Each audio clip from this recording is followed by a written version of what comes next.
Thanks, sir. Yep.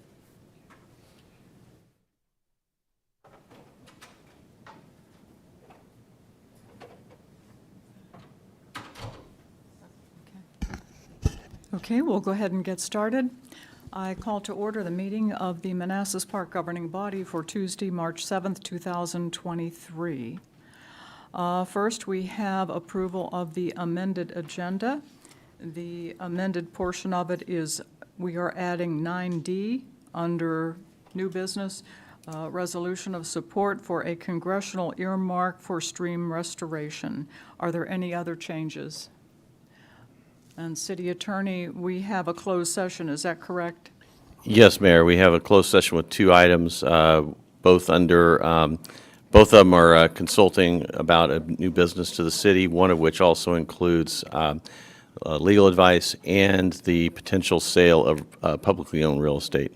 Okay, Or actually, both of them do that for that. thank you. Do we have a motion to approve? So moved. All in favor? Aye. Opposed, abstained, motion carries. Thank you.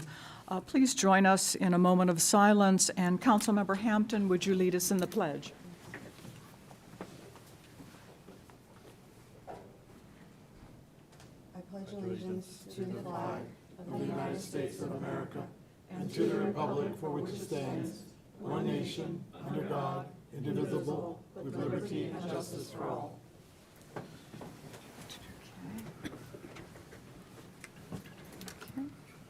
Moving on to public comment time. We have some folks signed up to make public comment. When you come to the microphone, please speak directly into the microphone and state your name, your address, and limit your comments to 3 minutes. City Attorney will be our timer. The first is Mr. Tyler Regula. Welcome. Thank you. Yeah, so I am Tyler Regula, live at 281 Mosby Drive. My wife and I are fairly new to Manassas Park, so thank you for the opportunity to come up here and speak. I have a couple topics I'd like to go over. First one, diving right into it, is going to be our upcoming commercial vehicle parking issues. With the new code changes in section 2451, I've gotten multiple amounts of feedback about this from community members, and I just want to share that here. First off, I feel from the feedback I've gotten is a lot of these community members do not know about this. They don't know what's happening, and it's coming up.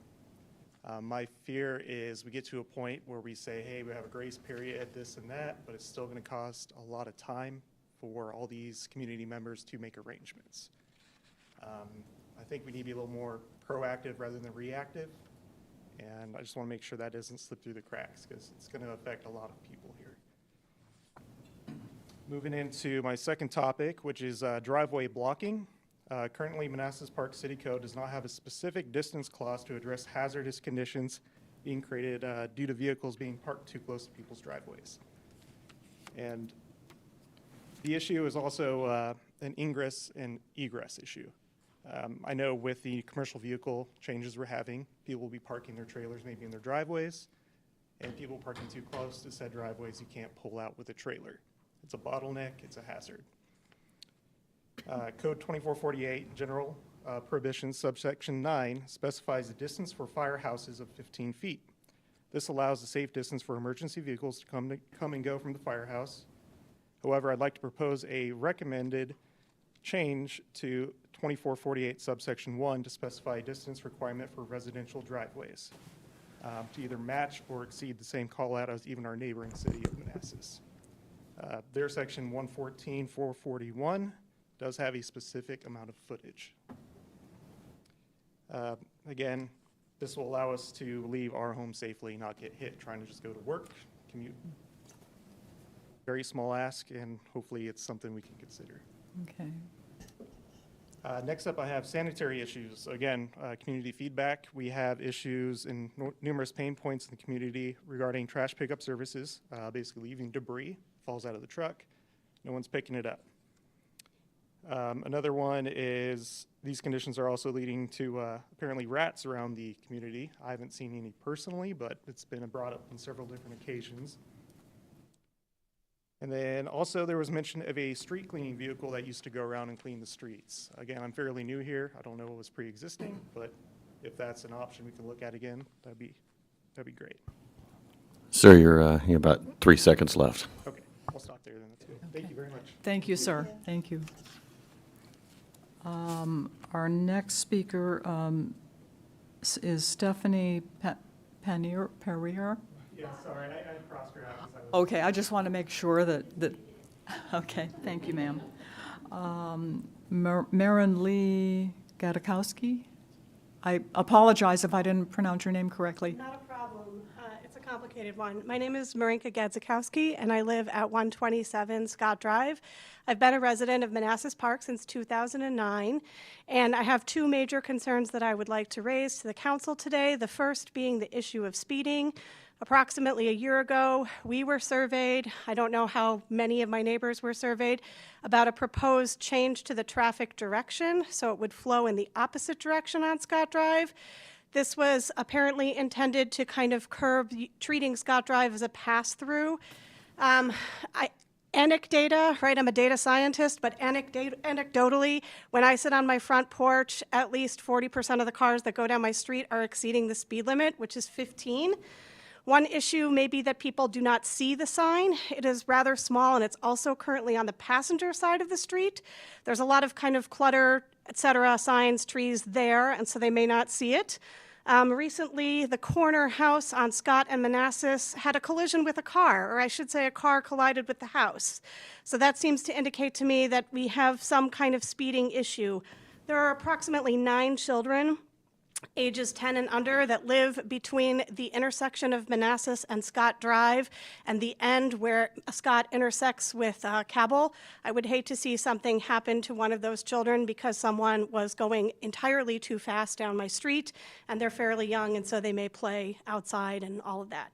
The second issue I would like to raise is basically the trash issue that my neighbor, well, several streets away, raised. I'm concerned about the increasing level of litter that I see around the park. I've done a little bit of digging through the literature out there, and one of the number one predictors of people littering or not upkeeping their property is existing trash. And so I would just like to ask that perhaps the council consider some kind of attention to the historic side of Manassas.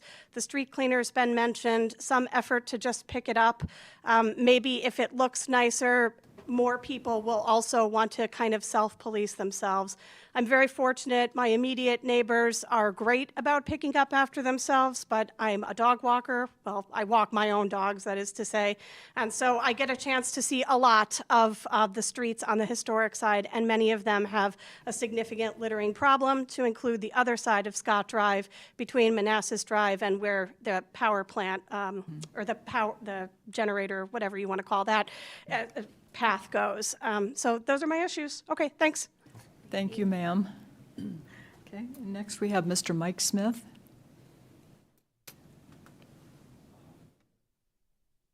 Good evening, Madam Mayor, members of the governing body. I think my topics have already been covered for the evening, but just to reiterate a little bit, I would hope to address the issues of garbage, parking, and speeding. Regarding the garbage, it feels like nearly every day I see broken pieces of furniture or trash cans overflowing onto the street. We've seen rats overflowing garbage cans and the stray cats chasing them. My wife and I joke about this a lot, but we try to keep the cats around because we'd rather have cats than rats. I brought along a few photos of some of the trash that we've seen. Regarding parking and driveway blocking, as was already addressed as well, we have a large number of commercial vans and cars that block our driveway and obscure the road. It's a safety hazard when you can't see in either direction pulling out of your driveway, or you can't get out because a vehicle is blocking it. I'll give you guys some photos of that as well. And last topic, also already addressed, was the issue of speeding. Much has been said already. I would like to hear some numbers from the police, if we can get any metrics on that. Has it gotten worse? Has it gotten better? We've seen several closures of the main road through town. When Manassas Drive is closed, it impacts our entire community. And the house being hit and the utility pole being knocked down as well have been, pretty serious issues. So I don't know what can be done to address the traffic issues in our community. I realize a red light at every intersection isn't feasible, but if we could get some results from a traffic survey or hear some other feedback from the governing body, what else is being done or can be done to improve these safety situations. I know you have a lot on your plate, so I wanted to end on a lighter note. Several of my friends have mentioned seeing the parking enforcement vehicle out on the street this week, and thank you all for getting that back out there. Good job. Yeah, thank you, sir. Thank you. Is there anyone else who is not signed up but who would still like to make public comment? Okay, then we will move on. I can assure you folks, thank you so much for coming out tonight, and I can assure you that staff has heard everything that you've said, and we're working on everything that you've been talking about. So thank you. Thank Do you. you want me to address some of these? Yes. Yes? I think the parking would be good.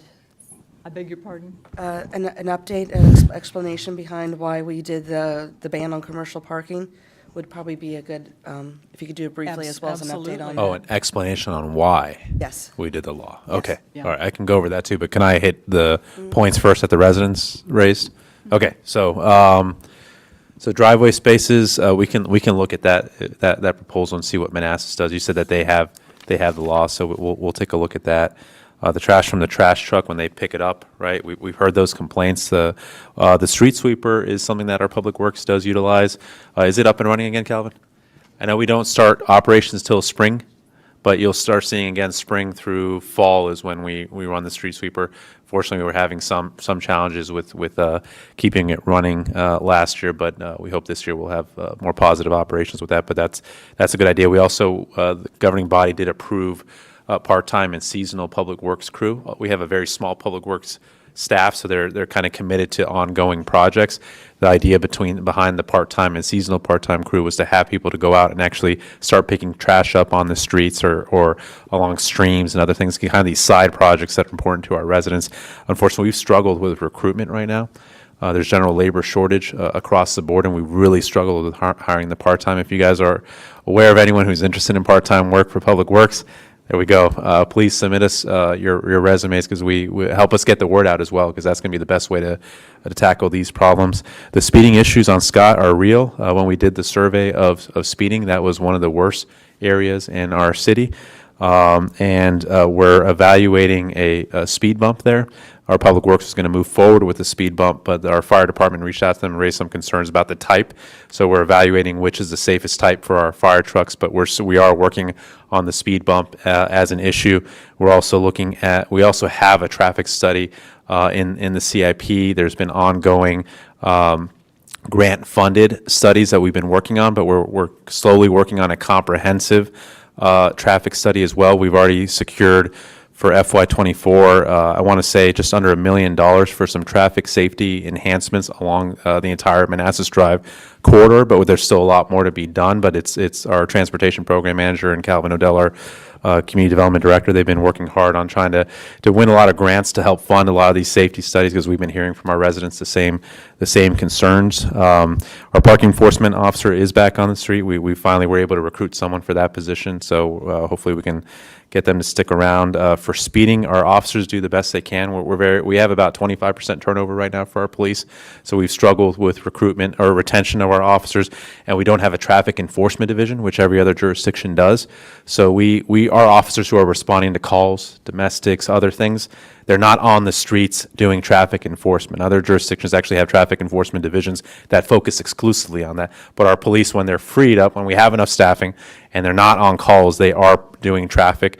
We do track data on ticketing, but not necessarily speeding. So I can't say whether speeding is growing, but certainly enforcement is going to ebb and flow based off of our staffing levels. We did more enforcement last year because we had a larger amount of police officers. This year we've had less. Overall, police just recruitment has been challenging across the region. You can argue the country as well, just less people in the labor pool for police. So it's been difficult for us, but we're still trying to do our best to enhance salaries to recruit and retain our officers. But they're doing the best they can with the limited staffing we have, but we know more has to be done. We hope that we'll glean better insights into the traffic study and what other structural enhancements need to be done. But we appreciate hearing from you all, because you guys sometimes are the best source of information in terms of where the trouble spots are. We've been hearing constantly about Scott Drive, and we've seen it when we actually put the sensors out there in terms of the speeding, and then also the quality of the road. When we went to do resurfacing, it needed to be completely reconstructed because of how many cars are actually going on Scott Drive. So it is a challenge. It's on our radar. In terms of why we did the commercial vehicle parking ban, there's been concerns, just like there is right now. Speeding, I'm hearing a lot more over the last 6 months, speeding concern. I would say about a year and a half ago, we heard, and even before that, I think it's been just constant. We've just been heard, especially on the west side of the city, just the lack of parking spaces.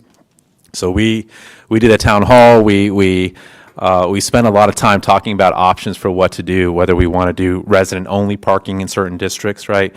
Decal-only parking in across the entire city or segments of the city.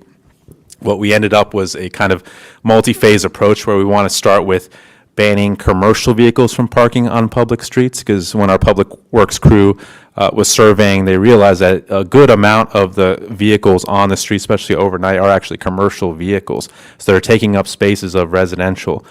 So the proposal was to start by banning them and allowing them to park on driveways. So you can have 2 vehicles per zoning, commercial vehicles on your driveways. So that we know we have a lot of a blue collar community, so we want to at least respect that. But we also want to we don't want abuse, right? Where you're bringing 3, 4, 5 commercial vehicles from your business and parking them on streets, limiting your all's ability to find parking. So that was the first step, is to scale that back and put up the signs, which have taken a long time from a procurement standpoint to get done. But the goal is to have them up by the early fall. We'll be advertising for about 4 months prior, so 3 months prior, general advertising that it's coming, and then when it's up, the signs, when we remove the bags, the first month the intent will be to not issue actual citations with dollar amounts, but a kind of warning. That's what we usually like to do for a brief period of time, so people know this is coming, and then we go to the fine, so people will have about 4 months to make any adjustments they need to make to find places where to put those commercial vehicles. But we hope that will at least ease some of the concerns of the shortage of parking on the west side before we take any other more serious steps to help resolve those issues for our residents. So I know it's a lot, and you guys all raise incredibly valid points, and we're trying to tackle these issues. Again, please help spread the word about the part-time and seasonal public works crew, because that's going to be a huge success, a big bang for our buck in terms of keeping our streets and our streams clean as well, along with some of the initiatives that Councilmember Hampton and Councilmember Amaya are spearheading with kind of creating volunteer corps to help out and do different cleaning events as well across the city. So, thanks. Thank you, City Manager. Thank you. Staff is trying to make progress, so thank you all for coming out again. Thank you. Moving on to public hearing. We have 2 public hearings this evening. The first public hearing is regarding the 2022 restated and amended service agreement for the Upper Occoquan Service Authority. I declare the public hearing open. Dean, is this you, or? Oh, It's not me, it's Alan, but I just want to point out very quickly that the agenda item included 2 versions of the clean 2022 restated amended agreement. The first one is the correct one. The one that was attached at the back at the end is incorrect. So I think you guys have all received the You guys have the updated correct, version. and we posted it online as well for residents who may be watching. If they can go to the attachments, we did update the corrected ones as an attachment as well. So that hopefully there's no confusion now on what you'd be voting on if, Okay. and what's going to move forward. Thank you, Dean. Welcome, Alan. Yeah, right there. Just grab that mic and the green button. Oh, I see. It's been a while. Good evening, everyone. My name Alan, is... can you turn on the mic? You gotta hold it up. You gotta hold it up to your mouth. Okay, good. Good evening, everyone. My name is Alan Rowley, and I am the Engineering Services Manager in Public Works. Since its inception in 1972, the agreement between the member jurisdictions that created the Upper Occoquan Service Authority has been amended multiple times. As a matter of good housekeeping, the agreement has occasionally been restated to incorporate previous amendments so that it's all in the same document. Tonight, 2 amendments are presented, which are then incorporated into a restated agreement. The substance of the First Amendment includes authorization to proceed with the plant expansion to 60 million gallons a day as planned in UOSA's 2020 master plan. It also includes an allocation of the increased capacity and allocation of costs associated with that expansion. Please note that the City of Manassas Park does not need any additional capacity at this time and is not participating in this expansion. The substance of the Second Amendment relates to how exceedances of allocated flow capacity and allocated pollutant loadings are calculated, and the threshold that would require a jurisdiction to temporarily terminate issuance of permits that result in flow or pollutant loadings to increase. The staff recommendation is that the governing body approve and authorize the mayor to sign the 2022 restated and amended service agreement for the Upper Occoquan Service Authority. Thank you, Alan. And I would mention that as a board member of UOSA, I'm supportive of these changes. The board had ample time for extensive question and answer, first through email, and then there was an in-person work session on the possible changes. So it was a gradual process and it was a lengthy process. My overall concern was that there always be a penalty on the localities for exceeding their 95% of their allocated capacity, and that penalty should continue to be a temporary moratorium on the issuance of permits that allow construction in the UOSA service area. So that penalty remains, as you've been able to determine from the documents, because honestly, folks don't take rules and limits very seriously unless there is a penalty. So with that, I just wanted to share my thoughts. Are there any comments or questions? Yes, ma'am.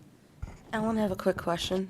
Have we ever come close or ever exceeded our allotted capacity? No. Okay.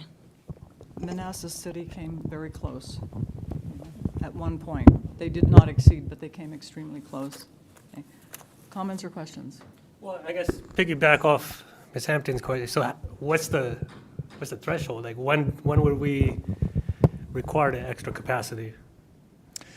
Like, is there like a certain amount of gallons? Basically, where the penalties start to come in is if a community exceeds its allotted capacity or pollutant loading by more than 95% for 3 months running. And so the That's an projections from UOSA is that we're not close. They forecasted sometime 2045 is when they thought maybe. But again, everything's going to be dependent on what happens in the city in terms of development. But for right now, there's no concern. We have the capacity. Yes. Clarification on the expansion of UOSA, the 60 million gallons per day. So at some point, will we have to pay for those capital enhancements? I Not for- understand we're below it now, we're zero Now, today. Right now, the city of Manassas and I believe it's Prince William County both need additional capacity, so they're footing the bill for this expansion. And so once it's built, we will never be charged for the. Not for that, no. The capital okay. Thank you. And our allocated capacity is not changing. But just a side note, our debt is going up slightly this year when you see in the budget. That's from the capital maintenance Yes. debt issuances on the existing capacity, but not on the new. But we don't have to pay for this new capacity for Manassas and Prince William. That's good. Okay. Follow-up? No, thank you. No? Okay. I just have one quick Yes. question. The city manager may be able to answer this. I know in the past, we looked at possibly leasing out part because we've been close to our capacity. Is that still something that we've looked at, or is that, I know it was a couple of years ago. I don't remember how we ended up on that one. Let me reassess with staff. I know we looked at it. I just don't remember where we ended up specifically on that. Thank you. Thanks. Okay. Any other comments or questions? Okay. Thank you. Is there anyone, a member of the public, who would like to make public comment on this particular public hearing? Anyone? Seeing no one and hearing no one, do we have a motion to close the public hearing? Moved. Second. All in favor? Aye. Opposed? Abstained? Motion carries. Thank you. Thank you, Alan. Moving on to our second public hearing. The next public hearing is regarding the sale of city-owned property. I declare the public hearing open. Good evening, Mayor and members of the governing body. Keith, do you have the controller to turn this thing on? Fortunately, it turns off if there's no activity.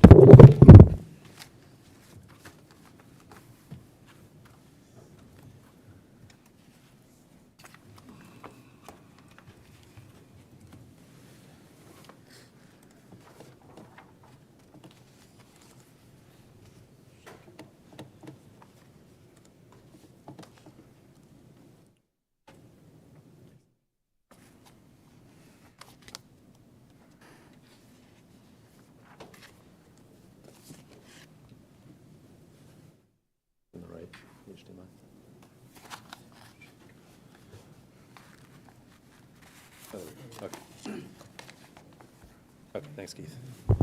Okay, good evening, and just FYI, the franchisee for Popeyes, Mr. Mohammed Malek, is here as well.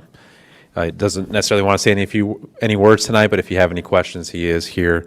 But before you tonight, we have a public hearing for proposal for us to convey city land to Popeyes to establish a drive-through restaurant on our Route 28 corridor, and where specifically.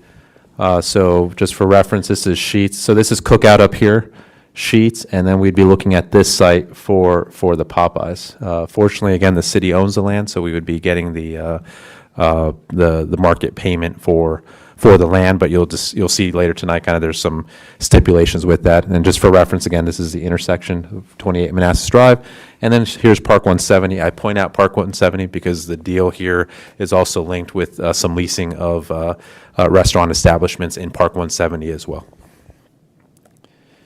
Okay, so what you have here is the plat, the subdivision plat. So you can see the city owns Lot 1 and Lot 2. The county currently holds this piece of the ground, but that's something we're in discussions with the county about what happened historically, why that didn't come to the city.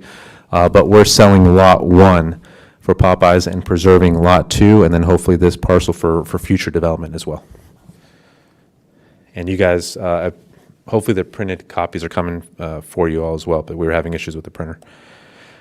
This is just the initial concept. Of course, Mr. Mullick has a lot more planning to do, site planning, building permitting, all that stuff. But this was the original concept plan for the drive-through establishment and how the feasibility for whether they can fit it on that site. And then here's the payment schedule. So in total, the market value was just under $1 million, and then this is how they would be paying it. Normally, we charge this up front, but we're actually utilizing this land not only to secure a great franchise like Popeyes that's going to yield good tax returns for our residents, but also because the franchisees involved in other businesses across Northern Virginia. The goal was to incentivize the investments in Park 170 as part of this deal. So as I mentioned in my memo, there's two major reasons why that's important. Number one, that space across the street was not built the best way it could be for commercial. I'll put it that way, by the original developer, who was clearly more interested in eventually tricking the city to turn that into residential. We waited them out. That didn't happen. But there's a lot of capital investment that has to occur in Park 170 to make it work for commercial. So we're trying to incentivize businesses, help businesses out in fixing that space across the street. And then secondly, there's a black eye on that site because of what the previous owners, how they managed that property and pushed away businesses. There's concerns from businesses about going in there, being the first in for that project. So again, there's a need to incentivize, and that's what we're hoping to do with this structure, where what this represents here in this table is the square footage that if the franchisee owner of Popeyes, Mr. Malek, if him and his business, if they lease 5,000 to 10,000 square feet across the street in Park 170, they get a $24,000 annual discount on this payment schedule. Okay, and we're giving them the time here because, of course, we're still waiting on the activity, the completion of the VRE garage, the movie theater across the street, the anchor to kind of bring the other businesses to this site. So we're giving them time to do the build out and everything else. If they lease over 10,000 square feet to 15,000, they get a 49,000 square feet or $49,000 annual discount. And then you can see the rest of it. And if they lease more than 20,000, which is pretty much almost all of Building A, they're building on the right, then they would essentially get a full discount on those years where they're leased on that site. So if it starts in year 8, then they get that discount starting in year 8. And then from a tax perspective, it's a great business. We know Popeyes. They do very well in the Mega Mart shopping center. It's one of the better Popeyes. So what they're missing there is the drive-through. So this site will give them the drive-through, which should expand their capacity. We have a very conservative estimate here, but you're looking about $1.5 million in tax revenues to the city over 10 years. But we think they're going to outperform that, especially with the presence of Cookout there as well, and kind of driving more interest and more traffic to that site as well. And then we're hoping to get another user behind them as well that's going to drive people to that site. So that is all I have, pending any questions. Okay, comments or questions? Yes, ma'am. So I have a question, I have two questions. The first one, how are we going to handle traffic? Because I'm thinking of the Popeyes on 234, and sometimes the line, especially when they have something special, lines out there past the parking lot into that right lane on 234. Yeah. So what you saw with Cookout, it was initially an issue. They had to kind of have expanded staff to help with traffic flow. The better part of this site is that you have a longer stretch between the intersection of 28 and Manassas Drive. You also have better access off of Mathis as well. So they're building this from a raw stretch of land, whereas Cookout had the disadvantage of their site was already developed. They were just building a building, so it wasn't properly designed for flow of drive-through. But I don't know, Mr. Mullick, if you want to add to anything about how you would facilitate drive-through. Yeah, and if you can come up here and address that on the mic. Yeah.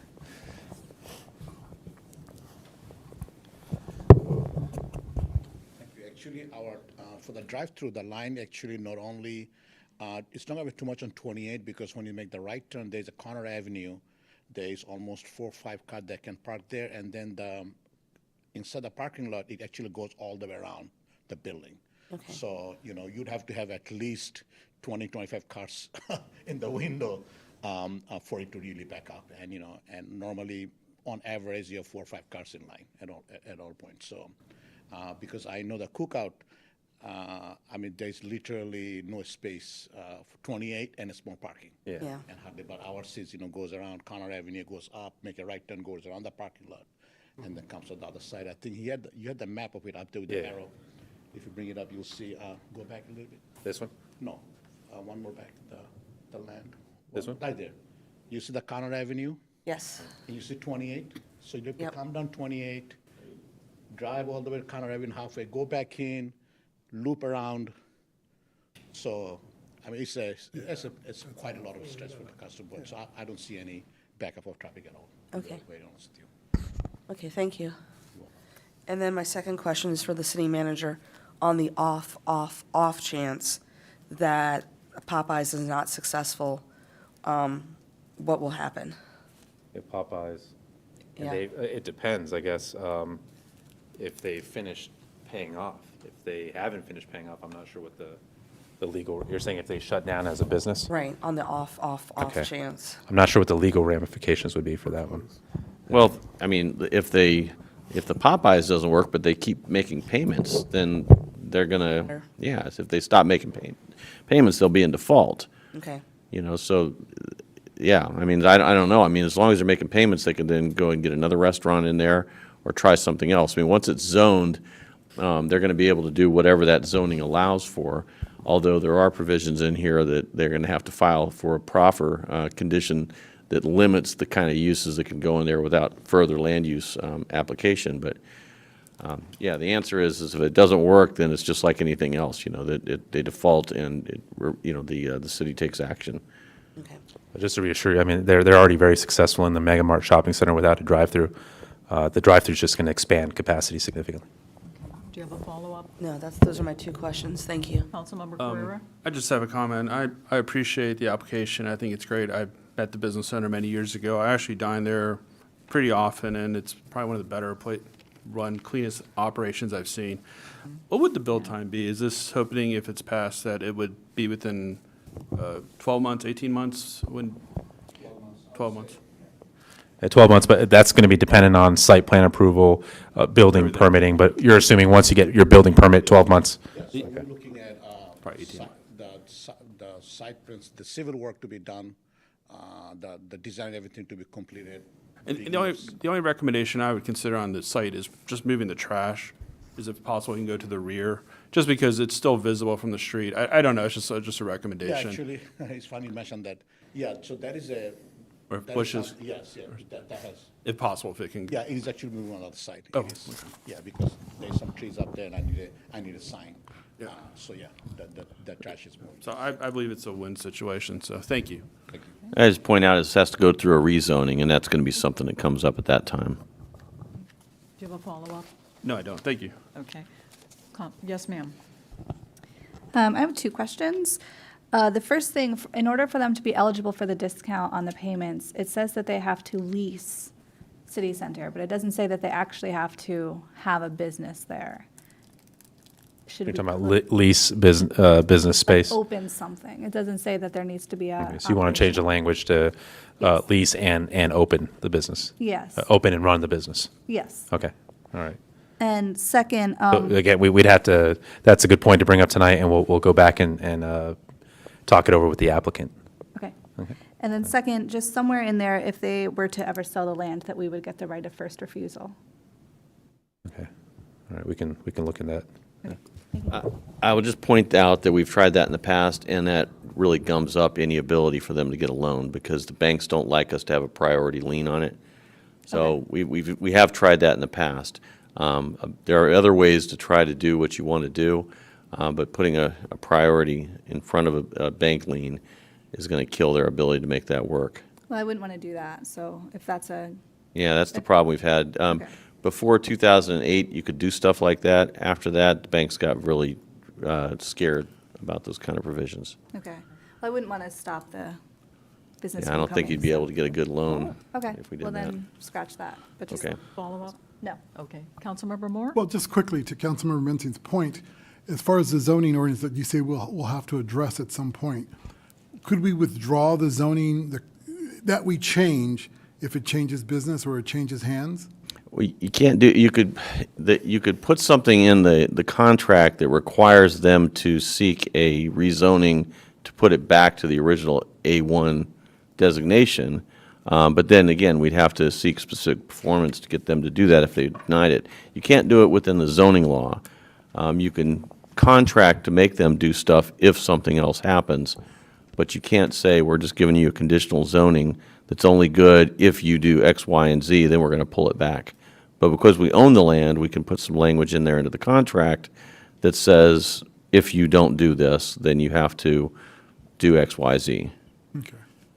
My other question is, well, I'm excited as well about the idea of Popeyes coming in there. I have a question about hours of operation. Your current business closes too soon for me. And one of the neat things about Cookout is it stays open till almost 3 or 4 o'clock. I'm hoping that you're going Well, to actually, the extend one your that- hours that long. Yeah, because we don't have a drive-through location, we don't have to stay open late. and I believe Exactly. it's still 10 o'clock. But if it is a drive-through, then they recommend that at least we'll stay open till midnight. That's And- exciting. And most of the stores do that. They're usually open from 11:30 to 12 on drive-through. Yes. And the dining normally closes at 10. But the current location that we have, there is no drive-through, so we close at 10:30. That's why. But with drive-through, it'll be much longer, of course. Well, that's exciting. Thank you. Appreciate it. Thank you for that question. Yeah. Do you have a Yes. question? So the franchisor is not owning the land? I guess it will be the private business owner? You're talking about, does Popeyes corporate own it? No, I believe it's Mr. Malek's LLC. Right, but usually, Yeah. sometimes a franchise company likes to hold the land. No, Okay. that's not, I think they do that in Subway. Yeah. From what I know, but Popeyes do not get involved in that. The franchisees would have to get their own lease of the land. Okay. And so there is no lien or they don't have anything on it. And then for the site approval, I guess they already approved this site? Yes, Back in that's like 2022, I believe. Actually, as you see down there, there's a date. Yeah. And there's So that was almost a year ago, so no changes? Yes, there will be changes, that the trash can is gonna move. No, he's saying that Popeyes hasn't rescinded the approval. Like, they're still approving the still- site. No, no, it's still there. It's still in effect, yes. As a matter of fact, I think they reached out to me about 4 months ago and told me what's going on, and then I had to reapply, and they said Right. it's still Okay. on for, I believe, till the end of this year. And that's it. Thank you. Follow-up? No? Okay. Any other comments or questions? Okay. Is there anyone, a member of the public, who would like to make public comment on this public hearing? Okay. Seeing no one, hearing no one, and seeing no one, do we have a motion to close the moved. public hearing? Second? All in favor? Aye. Opposed, abstained, motion carries. Thank you very much, and thank you for being with us this evening. Thank you. Okay, moving on to consent agenda. Consent agenda consists of approval of the minutes of February 21st and February 28th. adoption of a resolution in support of the Capital Area Food Bank's congressional spending request of $1.68 million for the reconstruction of its facility in Lorton, Virginia, as presented, and subject to final review by city attorney. Approval and authorization for city manager to sign the necessary contractual documents to purchase 5 new Motorola radios at a cost not to exceed $44,155 as presented, subject to final review by city attorney. Approval and authorization for the city manager to sign any necessary contractual documents for the purchase of voting machines and scanners within the budgeted amount of $100,000 as presented and subject to final review by city attorney.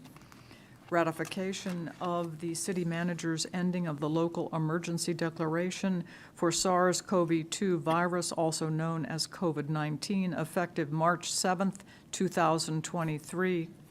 Approval and authorization for the city manager to sign the Upper Kent Drive Additional Construction Administration Services Change Order, date February 6, 2023, with Bowman Consulting Group Limited in an amount not to exceed $84,476.35 as presented and subject to final review by city attorney, and that the city manager be directed to amend the FY23 CIP to cover this $84,476.35 utilizing NVTA 30% funds. Do we have a motion?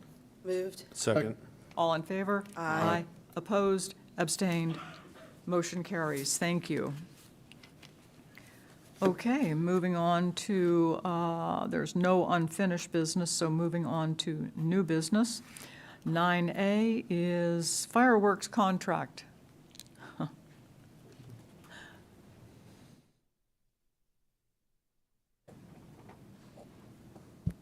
Can you hear me? Oh, it's loud. Good evening, Mayor and members of the governing body. Tonight, I will be presenting to you the fireworks contract options. As seen in the agenda item, we are proposing 2 new changes for this year. One being the electronic firing option. Just to give a little background on that, last year it was noted that there were some gaps, some delays in the fireworks show. It was supposed to be around 25 minutes. It's been around 30 minutes for the past few years. And with that, we wanted to request essentially quotes regarding how we can possibly mitigate those gaps, and we came upon the electronic firing option, which you can see we have 2 different contracts. One is the first contract, which will be the hand-lit option. It is $22,000 and $200. I did want to make note that it says in the agenda item that it is not budgeted, that the budget is only for $20,200, but in actuality, we have budgeted enough, so we have budgeted $22,200. Essentially, we looked at the FY23 budget. We should have been looking at FY24. So there will not need to be an amendment of $2,000 for that option. The second option is the electronic firing display. That option essentially is going to create a more seamless show. We don't have to worry about human error. We don't have to worry about people, things going wrong, fireworks not being lit the right way. That option is $38,000, which would require an amendment of $15,800, if my math is right, added to that to meet that option cost. And then finally, the final change that we're requesting is to change the date from the Tuesday, July 4th to Saturday, July 1st. We've talked about this for a little over a year now as far as the date change. One being, with it being a Tuesday, we think changing it to a Saturday, residents won't have to get up early the next day and go to work. They don't have to take their kids to summer camp. They don't have to take their kids to daycare. They'll be able to enjoy the holiday, enjoy the weekend, and enjoy the fireworks and not have to worry about getting back. The second reason is that we won't have to compete with the city of Manassas. which would be nice, and the surrounding areas as well. Currently, if you have seen the traffic on Liberia Avenue trying to get out of the park and competing with their traffic at the same time, it can take residents a really, really long time to get home, up to 45 minutes just to drive home. So doing that on a Tuesday night, we think that could also have an impact on the turnout that we get. So we think that could also bring a better turnout if we were to do it on a Saturday night versus the Tuesday night holiday. And then finally, we also would like to be able to give our city staff the holiday off. It says in the agenda item that some have been working for a decade. I can attest to that. I've worked for the past 11 years. And there are people that have worked there much longer than me every single year. So I'm open to any questions, comments Thank you. regarding those changes. Yeah, thank you very much. I can certainly support holding the event on July 1st. I think it's important that staff is with their families, you know. I personally doubt if we need the electronic firing option. I've been to many city fireworks displays, and they're all wonderful, you know, as they are. So I'm not so sure we need to spend the extra $16,000. It might minimize, although it could minimize the delay between firing. I don't think there's a guarantee that it would eliminate. Is that correct? Am I correct in that? It's pretty much, I mean, it's a pretty close to a guarantee. Obviously, there can always be error, but they work really hard to make sure that these are set up and ready to go leading up to the event. So it'd be pretty low. Yeah, okay. Well, unless someone has a very persuasive argument, I might hesitate to spend that extra $16,000, but comments or questions? Daryl has a. Yes. Well, first of all, I think the Saturday, July 1st is an excellent idea. Our employees deserve to have that holiday off with their family. Also, I believe there might be some significant savings with the police department not having to work on a holiday, which is great. And so maybe some of that savings could be used for the electronic process. Because I went to the last 2 years, the show, there's a noticeable delay. And particularly the delay is obvious when Manassas fireworks or you could see it off in the sun. I mean, they're constantly being shut off. Ours is, delayed. And then there's another one. But since we're doing it on a day that Manassas will not, it won't be noticeable. We won't be comparing it to the great show that Manassas is showing. So I think maybe it's not worth the $16,000 this year, but definitely want to support the Saturday, July 1st Yeah. going forward. Follow-up? Nope. Oh, comments or questions? No? Comments or questions? Yes, ma'am. I like July 1st for a lot of reasons. A, I can go, I don't have to get up next day and go to work. And the other, like you said, for years we've been competing against Manassas City and other jurisdictions. Once upon a time, we were the only city that actually had fireworks back in my youth. We were the place to come. I agree with my council members that have spoken thus far. I can't really support an extra $16,000 on the electronic ones. It's a beautiful thing to have, but it's not essential. So I'm fine with the first, and I'm okay with the $22,200. Also having it on the first, because also free up the police, because I could tell you, I can attest from the past few years, the amount of illegal fireworks on July 4th, especially on the west side, is atrocious. Enough where I don't leave my house anymore because of the dog. So I think that also frees up the police to do what they need to do to try to tackle that issue. And the key word is try. Yeah, interesting that you brought that up, because every year the illegal fireworks set off my alarm system. Yeah, and people forget about veterans, PTSD with veterans, Yes. and anybody else that's gone through any type of explosion. Exactly. Do you have a comment, question? Thank you for I'm supportive of moving it to July 1st. If there's an issue with it down the line or a couple of years, we can always revisit it. But I think it's a good idea to move it to the 1st. I agree with you, Ms. Mayor. I think we should just go with option 1. I think what I've seen in the past, I think that's been great. I think people have been satisfied. Majority of the community's been satisfied. I know there's been some delays, but sometimes that can occur. But I think many people in the community are very satisfied with the offer. So I'm supportive of option 1 and moving it to the first Saturday. Okay, thank you. Do you have any comments? No. Yes, go ahead. I mean, July 1st is going to change every year, right? So Right. I guess what you're proposing is to do the weekend before July 4th. We'll evaluate that each Every year to year? see what makes more sense each time. So you're absolutely right. The July 1st is not the date we're going to do it from now on. It's just, it made sense this year. So each year we'll evaluate, see where July 4th lies, and then make a recommendation for where we think it makes sense. Yeah, that's fine. I mean, this year I agree with the July 1st. I'm going to go the opposite route, though. I think I'm in favor for option 2 for the fireworks display. I mean, this is the one time a year we have literally thousands of families coming together to enjoy fireworks. I mean, the kids' faces light up, and seeing that community feel, I don't know, 16,000 I think might be worth it to me. I mean, just having we had a lot of complaints last year about the delay. It was just, people thought it was over, they started leaving, and then all of a sudden the fireworks would start up again. So I think a seamless transition for the fireworks. I mean, this is a one time a year type of thing. I think we could budget extra 16,000 for it to have a nice, good display, and families can enjoy it.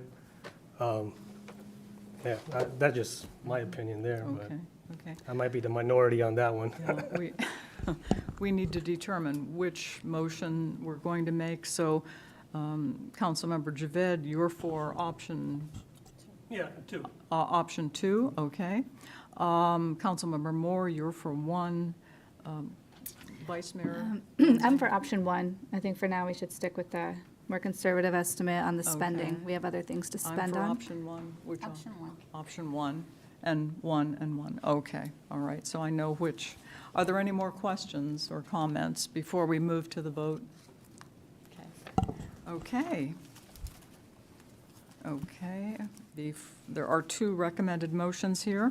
The first is that the governing body approve and authorize the city manager to sign any necessary contractual documents with Starfire Corporation for July 4th fireworks in an amount not to exceed $22,200 as presented and subject to final city attorney review.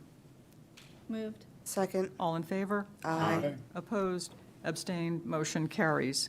Second motion is that the governing body direct the city manager to amend the FY23 budget to increase the budget for the July 4th fireworks by $2,000. I thought we no longer need that. It's not I beg your needed. pardon? We no longer need that. Oh, I see. I thought there was an increase in the 22,200. There is not. Okay. Number, I'm sorry? I looked at FY23 instead of FY24, so it's not needed. Okay, thank you. Okay, we're set. Thank you. Much appreciated. Okay, moving on to 9B. 9B is FEMA Safer Grant Award. Welcome, Chief, Good evening, Madam Mayor and members of the governing body. and congratulations Well, on thank you. being awarded the grant. So It's wonderful. I'm not going to read this agenda item word for word. I will highlight it just so the folks at home understand what we're talking about. Then we'll open up for questions. I'm sure there'll be some questions. I'll answer all the subject matter questions I can answer about how we use them, why we need them, and all that good stuff. Most of the financial stuff, I'm going to defer to our city manager, who has all the numbers, built in and has looked at the outcome of this thing for the long term. But, just give you the history in FY 22, back in February 22 of last year, the fire department, along with our grant company, Merchant McIntyre, we applied for a FEMA grant for additional personnel for the fire station. We realized that in order to get us to minimal staffing that we need for every day in order to get the fire engine, the ambulance, which is our medic unit, battalion chief out the door, and our unstaffed ladder truck out the door, to meet the minimal requirements what this city needs, we need 15 additional people to do that. So we wrote the grant based off of the National Fire Protection Association 1710 standard, which dictates how the career fire department should be staffed. Submitted that. Used some of the language that the insurance services offices, when they come out and evaluate the fire department, the water system, the communication system, For years, since 2009, we've been hearing the same thing. You need additional staffing, you need more ladder trucks, and you need better training records. So the one thing we could fix was the training records. We did that. The one thing we couldn't fix was the ladder truck staffing and the additional staffing. This grant fixes that for the city. So the award was for 15 people, 100% paid for 3 years. The award was for 3.5882,866. So almost $3.6 million awarded to the city. So that it covers for FY '24, '25, and '26. After that, the city will have to pick up the salaries for those personnel. Well, now, The city manager kind of has the. yeah, let me correct that. So we will be applying for the grant at that time, again, before it's expiring. And then at that time, depending on what happens with the grant, we'll evaluate what we can retain and what not. There's no restrictions on reapplying. There's no restrictions, yeah. Yeah, we'll keep replaying. Do you think the chances would be greater if you'd already received a grant to get the second grant? Yeah, I believe so, yeah. Especially if we can demonstrate the success. Okay. Absolutely. Thank you. So what we can show you is, if you look at the second page, the staffing of Manassas Park versus our other like agencies like Fairfax City, Fredericksburg. We're a small staff of 29. I mean, we're looking at a population in Manassas Park roughly 18 to 20,000. That's very dense. You're asking 29 staff personnel, which we have 6 operational personnel on duty every day, a minimum of 6. We need more than 6 every day to really, truly function and operate in a city of this size. And this is something we probably should have done many, many years ago. Former fire chief back in 2004 realized we needed ladder truck and staffing then. We got the ladder truck from the federal government then. We never staffed it. It was sold. City manager said, "Yep, I believe in that vision. You can go." We bought a used ladder truck, save money. Now we're trying to get the staffing to get this thing back at the door to better serve our residents of this city. And talking to our partners from Prince William and Manassas, they're like, "We'll give you all this assistance we can give you, but at some point you need to stand on your own 2 feet with the minimal staffing that you can get for the engine, the medic, and the truck." So that's what we're here to do, is to ask for that support. I have till next week to log in and either accept or deny the grant, and that's going to be determined by the governing body tonight. Okay, thank you, Chief. Yes, ma'am. Comments or questions? Well, I'm excited that we're able to finally staff our ladder truck that we bought a couple years ago, and to provide a safer environment for our residents, particularly those in high-rise buildings or tall buildings that we can't reach with normal apparatus. I think it's extremely exciting. I think our chances of getting this grant a second time is very good. And I don't know how you walk away from close to $3.6 million. I think we need to accept this. We need to get our number of fire employees up to a number that is suitable for the size of our city. And so I'm just excited to approve and vote for this grant today, Chief Soper, and I appreciate your presentation here tonight. Thank you. And you're right, you don't walk away from that. No, you Not at can't. I don't all. see how you yeah. can. Fortunately, the city has already begun budgeting to hire for Correct. the fire truck, so There's that's already been great began. foresight over there. Yeah, that started, so thank you for that. Comments or questions? Yes, ma'am. So Chief, I got 2 questions for you. Yes, ma'am. The first one, now that you have the grant, well, we're going to think positive, we're all going to say yes to the grant, and you have the grant. How will the grant tie in and the ability to run the ladder truck tie into recruitment? So, as Mr. Palco said earlier, police departments, fire departments across the country are having issues with recruitment, right? So we're going to have to get outside of our little comfort zone of what we've been doing for the last 30 years in this city. We may have to hire untrained personnel and send them to an academy somewhere. We can partner up with different agencies around the county, around the region, have good relationships with a lot of the fire chiefs that would probably help us with that. We have some instructors in our own department that could hire some of the youngsters coming out of the high school. Maybe we get to high school. I would love to be able to hire our own residents to come to work in Manassas Park. That hasn't been something we could do in the past because we hire certified personnel. It's something we have lost both on the PD side and on the FD side. I know for years that's how it was. And then my second question is, once we approve the grant, how quickly will you go out with recruiting? So once we approve the grant, they give us 180 days to onboard all personnel. Wow, So we're going to have to start working pretty quick to get all 15 on board. wow. Should we lose one or two during that time, it extends out a little farther, right? Okay. So as long as you can keep bringing that same one or two, three, four, whatever you lose out of that grant, bring them back in, it extends it a little farther. So we would have to do some really creative thinking on how to recruit 15 people. They're not going to be all certified firefighters. The goal would to hire as many certified as possible to get them to the streets as fast as possible. But if we can get 15 certified, that'd be great. But I'll be talking with the city manager. I think we got some ideas how to move some things along. Okay, thank you, Chief. Yes, ma'am. I have a question, and Yes, sir. congratulations on the grant. I'm very supportive you. of the grant. The only concern I have is that I would like to at least see them advertised as term-limited positions with the possible hire, because if we don't get the grant, and hopefully it can be successful, I get concerned that we hire people, we're doubling the size of the fire department. $3 million is about 10 to 12 cents on the tax rate. And I want employees to know when they come in that that they understand that this is grant funded, and hopefully we can have the opportunity to fund them and make them permanent, because I don't want 3 years from now, like, oh, we're cutting 15 people if we don't get the grant. And I know some people say, well, that's a morale issue, but again, on the other end, we have to be transparent with our community, especially, we're almost, increasing the size by 50% if we can't get that grant.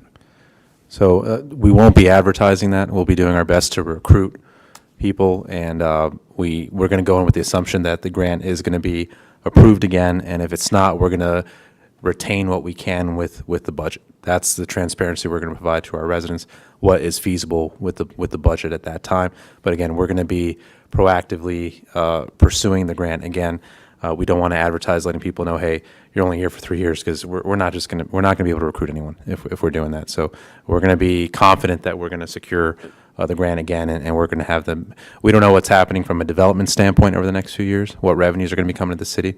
We don't know any of that stuff. So to tell all of them that you're gone in 3 years, it's just not going to work. And let me just comment on that, because a lot of the jurisdictions around do that. They do say it's term limited with the possibility to hire. It does give some cons, but it also gives some pros.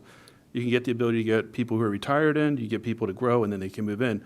To me, to hire people, and at least not let them know in some way that there's a possibility that their position can be eliminated in 3 years. I've seen this firsthand working in the government. It's just not, it's not right. I don't feel right about that. So it should know that there is a funding mechanism, that the plan is to hire them permanently. But then again, if it doesn't come about, we have to terminate all 15 or have a mixture. I think it's a responsibility that we should have as an employer to let them know that that's a possibility.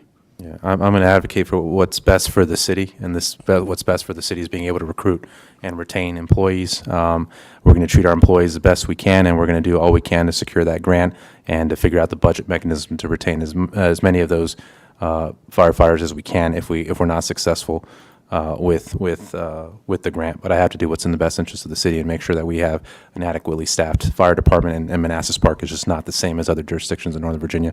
We are far behind when it comes to salaries and our ability to retain employees, and so we have to always think about our residents and what's best for them, and we're going to try to do our best to recruit and retain as many firefighters as we can. Let me just one comment, and I appreciate that. And my responsibility is to advocate for the residents of the city. When we have the highest tax rate in the state, it is a concern. And when you're increasing a department by 50%, 12 additional cents, that is a concern. But thank you. Councilmember Amaya, did you have a comment? No. I saw you move your mic, so I thought. I have a question. Yes, ma'am. I'm very excited to support this grant. Thank you. Will your fire station be able to house 15 more people, or are you going to need to? Currently, yes. Okay. It's going to be tight. Mr. Palco had the same exact question, and we talked about that. With the way our current shift is constructed, with the way the Fair Labor Standard laws are written, we have to give people these called Kelly days, so they have personnel off every day. And then there's always leave. There's always sick leave. So basically adding 5 people per shift, because we're broken up over 3 shifts, right? So we'll add 5 people per shift. we're probably only going to gain 3 people out of that, 3 people for that ladder truck every day. So really only going to add 3 people to the building every day, maybe a 4th if there's no sick leave or annual leave. So we're really going to have to find space for just 4 people, which I think, again, we outgrew the building in 2006 after it was built. But I think realistically we could find that space until, time comes that we move out of there and move somewhere else. Okay, great, thanks. We'll get along, we'll play nice. Yes, Councilmember Moore? Yeah, just one final comment, more to the city manager and maybe to my colleagues on the dais. Merchant McIntyre has gained their weight in gold in the contracts that they have provided for us. And I hope the city manager will pass on to them our thanks for this contract. This is $3.6 million. And this is just one of many grants that they brought to our city because of their work. They have proved themselves as being effective, and I just appreciate their hard work. Yeah, So, appreciate having them. It was a great investment by the governing body at that time. There was concerns was going to pay off, and it has more than paid off. But also the staff work that's gone into that, Chief Soper and his team, providing the data that they needed to be successful, constantly working with them, and across all the departments. It's been a lot of time and effort for each line department to work with Merchant McIntyre to give them all the data they needed to get this done, and then our finance staff for all the compliance stuff, which is very difficult when you're dealing with federal compliance, especially for grants. And then even Steve and Calvin just winning separately other transportation projects as well directly from the state. So it's just been a good couple years for getting grants, and it's become an administrative burden. I'll tell you that, for all the compliance stuff that we have to do. Pays to hire professionals. Absolutely. One last question. Yes. And this is probably more, I guess, both of y'all. Are there other grants out there that we're looking at as well, in addition to the one we just received? Yes. Do you want to talk about So we actually are going to start applying for one for the fire marshal's office, which would bring an additional personnel on for the fire marshal's office, which is kind of like the SAFER grant, where they kind of pay out so much per year. And that would be with the goal of succession planning for our current fire marshal. He's already identified his retirement date, right? So you approve the deputy fire marshal. The goal would be to train that individual up for the fire marshal's position, bring another person into this grant as the deputy fire marshal, so that our fire marshal's office never loses its stride, because it's really functioning really well right now. And we only have one fire marshal right now, correct? Right. So trying to find that succession plan is huge for that office. Okay, thank you. And there's also the, what is it, it's we not also- SAFER, but EF. We have an AFG, which is AFG. Assistance to Firefighter Grant. So we also ask for another 500 and some thousand worth of radio equipment, which we should find out something, I would say, during the fall. Okay. And then we always do stuff through the Virginia Rescue Squad Assistance Fund grant, which we just wrote one and asking for about $25,000, $30,000. So we try to secure as many grants as we can. A lot of times we looked at it as a small municipality, and we don't really, as a staff, we thought we had the right words, but using Merchant McIntyre, they found the buzzwords that we needed because they work with a lot of larger clients. So it's been a big help, but And again, grant writing is a science in and of itself. yeah, so. Is your Narcan grant, no, that's grant, that's fully granted. When does that expire? We don't do the Narcan grant. I think that's more for the police department. You don't do any Narcan? We get it through the pharmacy, through the hospital. Oh, okay. Yeah. Councilmember Carrera, I had problems hearing your question. I was just requesting, just information about the Narcan, their use of Narcan. So. Okay, thank you, thank you. Comments or questions? Yes. Hey, thank you, Chief. So say we get this $3 million grant, but we don't hire 15 people. We have to return that back, or what happens with the grant? So that's a question that we still don't have the answer to. I reached out to our grant specialist. Yeah. Never heard a phone call back yet. It's been a week. Called him 3 or 4 times, left messages. She hasn't called back. From what I understood from the gentleman that answered the phone, he said, I can't really give you the exact answer. Here's what I think the answer is going to be, that you have to hire 15 with this grant. So if we can't hire the 15, yes, we're going to have to give what we don't spend back. So for the specialist talking about, that's a federal employee. So we asked the question because since we submitted this, the market for the pay has just skyrocketed. So what they allocated us per position doesn't work. So we want to ask them, well, can we reduce the number of firefighters and reinvest that money into matching the salary to reduce the financial impact on the city? But we didn't have an answer. So Chief is still digging. Okay, But I think the goal is going to be to hire the 15. right. because that's the minimal number we need to make this Oh, work. yeah, I mean, I'm So, optimistic, yeah. but, you know, our history So here, we're- We're going to do our work to get 15. we have a hard time recruiting, you know, in the park, but was a- I hope we could get to 15. And my next question is that the 400,000, the city match, is that every year, or is that just a one-time city match? No, that's over the 3 years. It's not a city match. What that is that they gave us the money for a base salary amount, which is no longer the market amount. So that 400,000 covers the market adjustment plus associated costs like uniforms, PPE, other costs that come with bringing on those employees. That existing $400,000 that we had in the budget would cover that. But it's over 3 years, that 400,000. It's I'm not a saying per year. The total sum. Yeah, for the 3 years, total, yeah. 400,000. And then, does that include, this 291,000, does that include sending uncertified personnel to a training camp? Or is that an extra cost as well? No, it's all tied in there. It's tied in there as well? Okay. Yeah, I mean, good job with the grant. I mean, it's much needed. And I hope we Thank could, you. Well, I'll give credit to where it goes. Merchant McIntyre, our admin staff, our operations chief, I just get to stand here and get the praise. It's the staff up the street that did the work. All right? I don't want to take the credit. They did the work. Right. So, Follow-up? Just one quick question. So to get a ladder truck, you need how many, 6 personnel in there just to make it, function? according to, if you look at the NFPA 1710 standard, which you can look up any day of the week you want, they require that safely should have a minimum of 3 personnel every day on the ladder truck, the engines, but they ask for an optimum of 4, right? That's what they require. Like Fairfax County puts 4 people every day. Yeah. Prince William County is doing 4 people every day. The 2 little cities like Manassas and Manassas Park, we do 3, which is minimal. The city manager heard when we sit with the ISO folks last month or January, they want to see 6 people. I don't think we'll ever see 6 people. Yeah. That's a little up there, but if you want to give 6 people, I'd be glad to take it today. But I guess the follow-up is that, so the 15 number, did we come up with that, or the grant came up with that amount, The number? fire department came up with that, saying that's what we need to get to minimal staffing for the ladder truck. Across all the shifts. Yeah. Right. By breaking up But I'm amongst the saying shifts. if we can function with, say, 10, can we still keep the grant, though? Since we said, all right, we need 15, you know what, that's, actually, we could function with 10. Well, we can keep the grant, like if we're not able to get all the 15, it's just, I think we'd have to return the unused money for those employees that we weren't able to hire. So I guess we'll see. Yeah, we'll see how many we can get, and then that's our understanding. If you don't spend the grant, then you're gonna have to report that to the federal government, they're gonna ask for that money back. Yeah, we tried to get to 15 because that's the minimal number we show when we look at our staffing figures.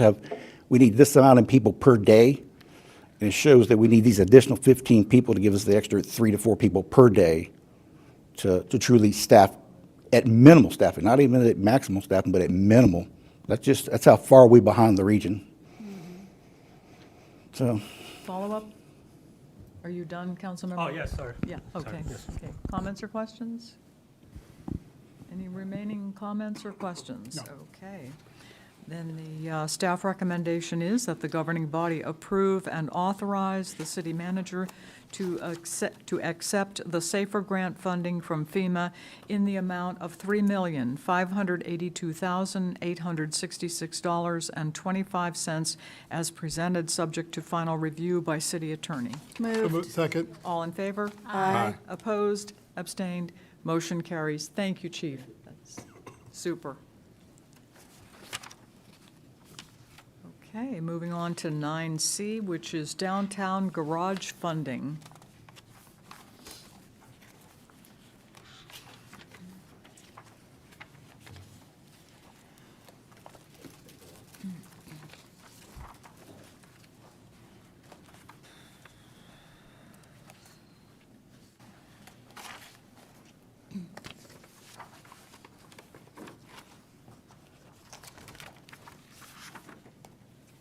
Okay, so the garage, you read the history in the memo, I won't go over it. I hope residents had a chance to kind of read the history behind the garage, but to keep it simple, this is the amount, it's over budget, it would have been much more. had our transportation manager not proactive. Is your mic on? Is your mic on? It is off. My apologies. So the overage right now is 6.1 million. It would have been over 8 million had our transportation program manager not proactively last year secured a $2.5 million grant, knowing that we were going to be dealing with inflation. So the amount of overage for that garage is significant. However, again, he had foresight and he applied for more. And luckily we put in for 6.1 million. So we're short just by 29,000, assuming we win that DRPT grant. So you can see with the agenda, I really do need your all's help with engaging our state representatives to help us secure that grant, just like we secured the $2.5 million to cover this overage. There's other, funding sources available. The VRE, awesome on their part. They sent us another source this week that they believe we can tap into as well to cover that 6.1. But again, with all these MBTA, I-66 concessionaire funding, we'll need your all's assistance, and especially you, Mayor Jeanette, Rochelle, in helping us secure this funding as well, engaging with these boards to secure the funding for the city to make up this gap. But the VRE needs to hear from us that even though we have more than a year to come up with this money, because, again, they already have a sizable amount, and by the time they get to the point where they'll need this money, you're talking about at least a year from this June is when they'll probably start tapping into this money. So we have time to secure other funding, but they need guarantees, as we have in the agreement. We already have an agreement with them telling them that we would cover it, but this sizable overage, they just wanted reassurance that this governing body is committed to covering it if, in case we're not successful with these other grants that we've been applying for to cover this. Again, we're confident that we're going to secure something, and hopefully a sizable portion, if not all the funding we need to cover this, minus that $29,000 gap. But what I've done is identified available sources of revenue if we have as a fallback position to ensure that the garage continues on pace. Luckily, with the Phase 3 in the project fund, we put in some funding for the city level of parking as well to cover that. So that's about 2.3 million. I really would like to keep this ARPA facility where it is. We toured the facility that we're looking at today for Public Works. We're gonna have to do some renovations there. So that's where this money would be coming from. So I'd really hope not to have to touch into that one. META, we'd have about $1.8 million.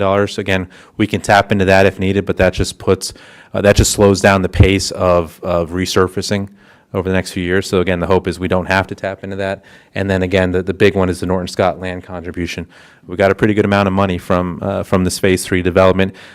My hope again was not to have to tap into that, because the first use of that money was to cover the time period where the assessments for all these 2/2s that you're seeing are not enough to cover the rent payments for this building. That we would start tapping into this money so that we're not pulling it out of the general tax pool from our residents, right? The good news is, those, right when that property was rezoned, it actually appreciated in value. So we actually started collecting money just from the rezoning, so, 3 years ago. So there has been already money collected from that development even before a house was built. Now the homes are being built and people are moving in. We're going to see money from that.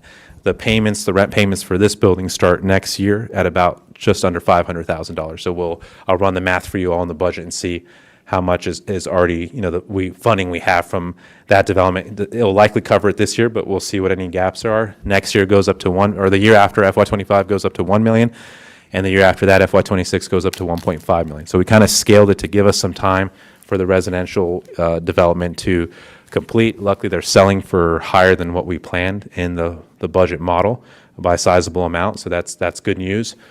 So we feel confident that we'll make it up. But again, this pot here was just as a backup plan in case that didn't happen, so that we could stay to our commitment that the rent payments here would be coming from the development itself and not from taxpayers. If we never need it for taxpayers, we don't need for rent for this building. If we don't need it for the VRE project because we're successful in getting the grants, then this funding would go into the proffer fund. And putting in the proffer fund is important because that proffer fund every year we pull from that to do our obligatory match for the MBTA funding, the offsetting tax that we would have to have issued, but the city a few years ago or a decade ago decided not to issue that and instead just pull from the proffer fund each year. Unfortunately, the proffer fund has been depleted and we have about 2 years left of payments for that. So again, the plan was with the downtown is we didn't want to start tapping into city tax dollars for those mandatory MVTA contributions. We wanted to start using this money, again, to alleviate taxpayers on an additional burden. So that's why, again, the goal is to not have to touch this money, even this money up here, because we didn't get the fourth level, right? The plan was to use this money to cover the City Hall annex that would go on top of the theater across the street.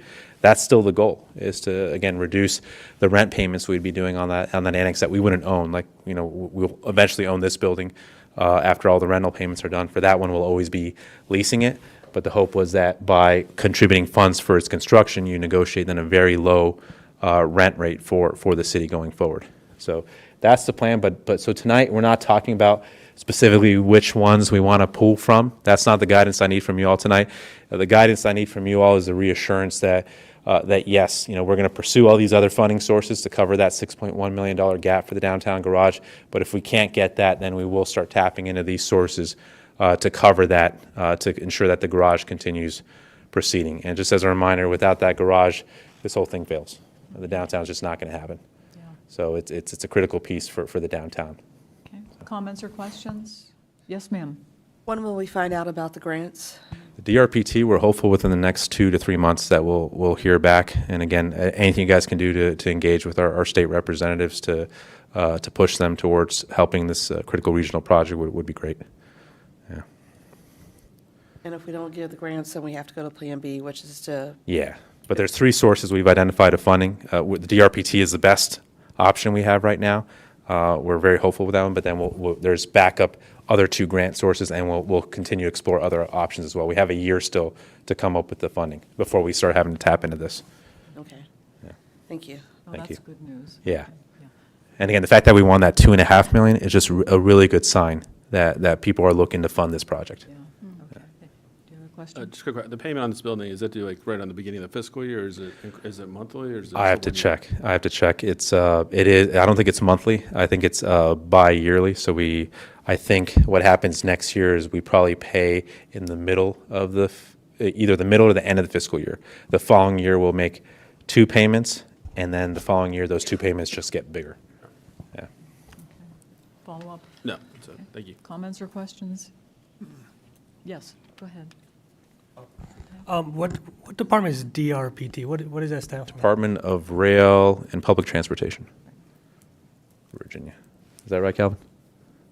I believe so. Maybe someone can Google that right now, but I'm almost certain. I know it has rail in it. Okay. Yeah, And department. of Rail And Public transportation. Okay, good. It was the PE, I didn't know. So just because of this 1 year pushback, $8 million over the budget. Yeah.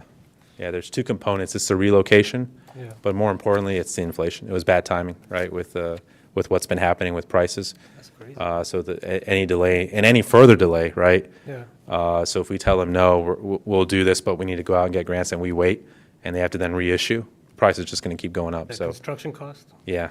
Mhm. Even the contract oversight, that was the first thing that came back, and that one was way over by over 40%. Yeah.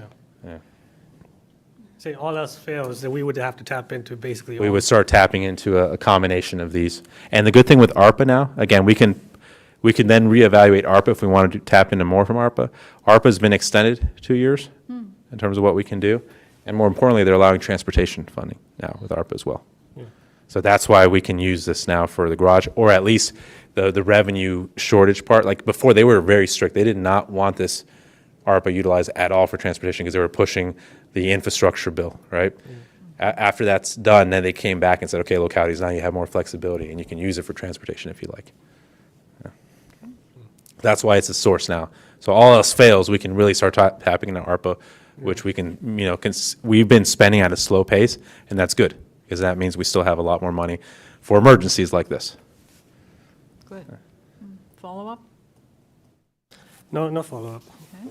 Any other comments or questions? I have one more question. Yes. How did VRE come up with the 6.1 number? Had they already done like preliminary bids? Oh, it already went out to bid, so that was the lowest bid back was $8 million over, or over $8 million over. But because we already had that $2.5 million grant, knowing that it was going to be over, we didn't know how much over it was going to be, But last year, you all approved the resolution to go after that $2.5 million grant. We got it. That reduced the overage to 6.1, and now we're back at it. And again, we knew it was still going to be over. Each time they kept, coming up with updated estimates, it kept going up. And does VRE still have some ARPA funds that they have unspent that they can use to redirect? I'm not sure if they received I thought direct some of ARPA them are funds still- for new some of them are builds. still sitting on them. Yeah, but I thought that was more for maintenance and continuing of operations with the gap. I'm not sure it was for new construction. But again, we have an agreement with them because as part of their agreement to, relocate and everything else, it was going to cause a delay. We had to agree to certain things. And that overage was even after they value engineered it. Yeah. Yeah, Yeah. so can't be helped. Yeah. Okay.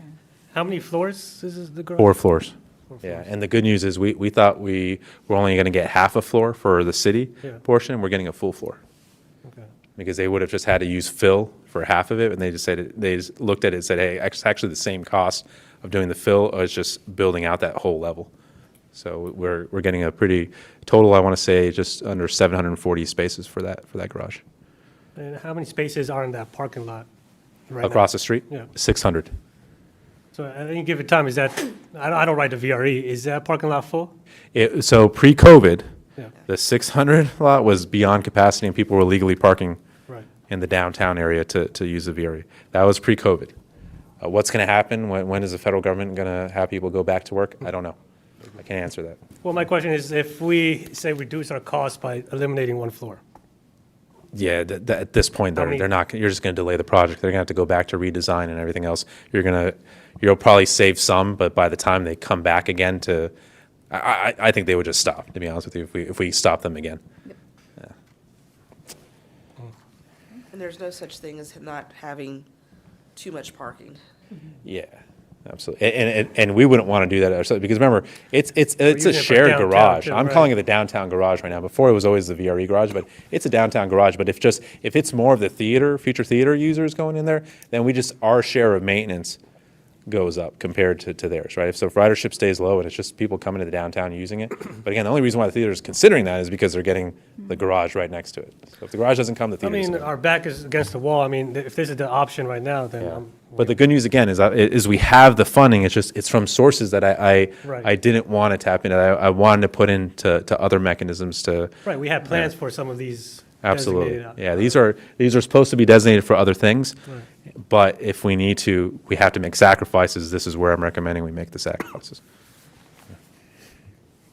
Okay, follow No up? further questions. Okay, any other comments or questions? Okay.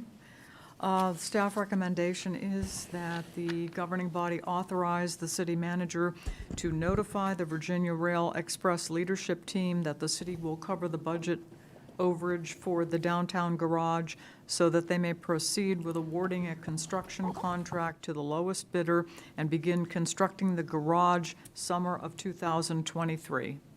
Moved. Second. All in favor? Aye. Opposed? Abstained?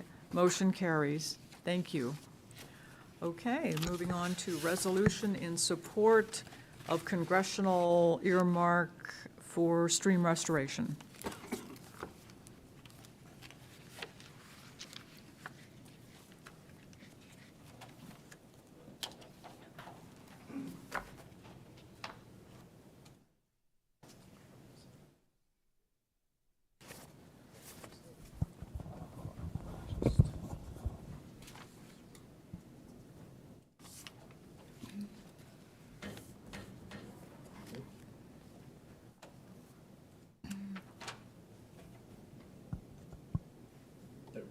Beautiful.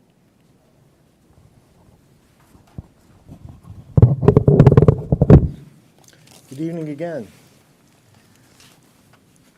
Okay, we're all set. This presentation is about the congressionally designated spending or earmark for a stream restoration here in Manassas Park. Begs the question, what is a stream restoration?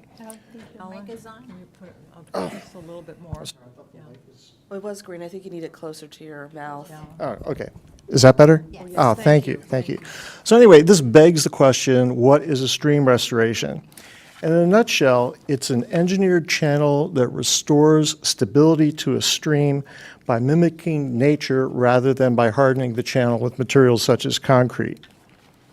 The instability is basically caused by new development because it changes the runoff characteristics of the basin.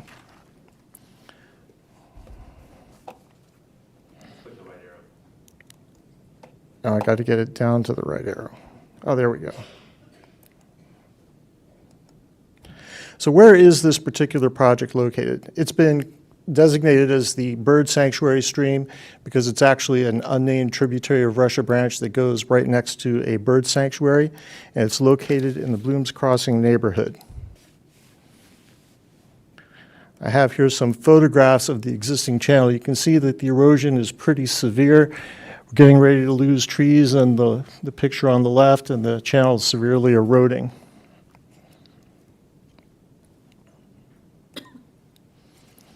So why are we doing this? Besides making the stream better, we're doing this to meet our requirements for the TMDL, the total maximum daily load to the Chesapeake Bay. It's being done in 3 permit cycles through DEQ. The pollutants of concern that we are addressing are phosphorus, nitrogen, and total suspended solids. This graphic here outlines the city's obligations under the TMDL for the first permit cycle, which has ended, the second permit cycle, which will be ending, and the final third permit cycle, which will end in about 5.5 years.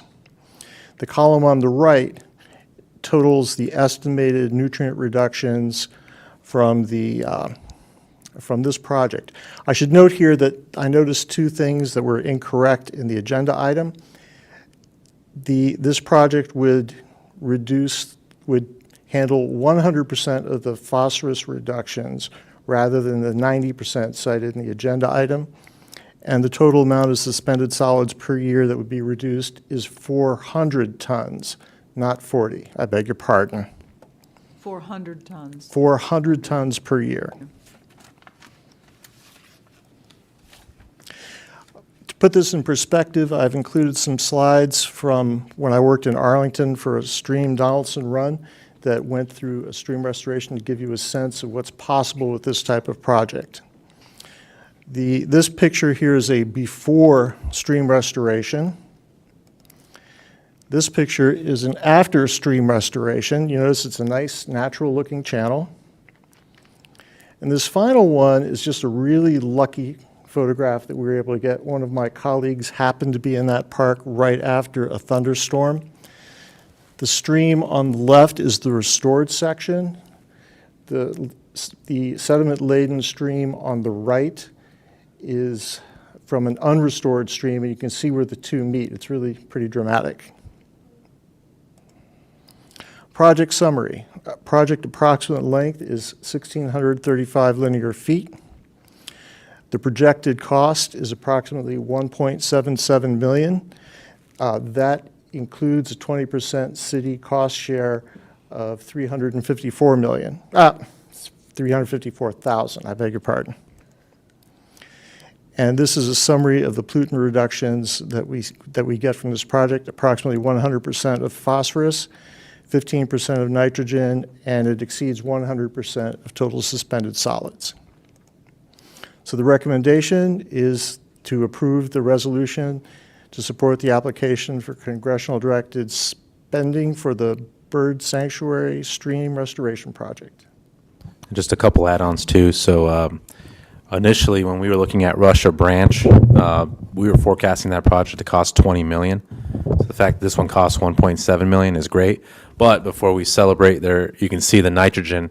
We still have a lot more work to do to nitrogen. So we're not done with these projects, but the starting project is very promising in terms of savings for our residents and what the expectations are, especially if we win this congressionally directed spending. That really frees up what we were, our budget in stormwater to really tackle that nitrogen that's remaining. And secondly, we are going to have to secure, or it's recommended we secure HOA support from Blooms. Is that correct, Alan? That's correct. So whatever you all can do to help us out with the Blooms HOA to get their support for this project would be greatly appreciated. Okay, Thank you. Thank you, Alan. I see that the local match is quite good at 20%, better than most, actually better than the SLAP fund, state SLAP fund, which I think is 50%, right? That sounds correct, yes. Okay. Comments or questions? Yes. Will the city receive any TMDL credits for this restoration?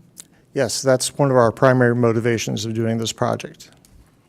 How many? I'm just curious, how does that work? Well, for phosphorus, it should be 100%, for nitrogen, 15%, and well in excess of 100% for suspended solids. This relates to the TMDL for the Chesapeake Bay. Some of the things to consider too is when we were evaluating Russia Brand, it didn't end up being a good candidate. But one of the things we were looking at doing is a public-private partnership where they would actually do more than what's required, and to your point, get some credits to then sell to help finance the project. So we're going to keep trying to be creative with this. But this first project is a huge win for meeting our environmental requirements and doing it at a low cost. But we haven't given up on pursuing those options as well. I'm sorry, I misunderstood your question. Thank you, No, Les. he got it. No, that's good. That's okay. The other question I had is about liability. We restore this creek and it floods, or we get heavy rain, and the neighbors that are in blooms could be impacted by this. Who bears that burden? Is it the HOA? Is it the city?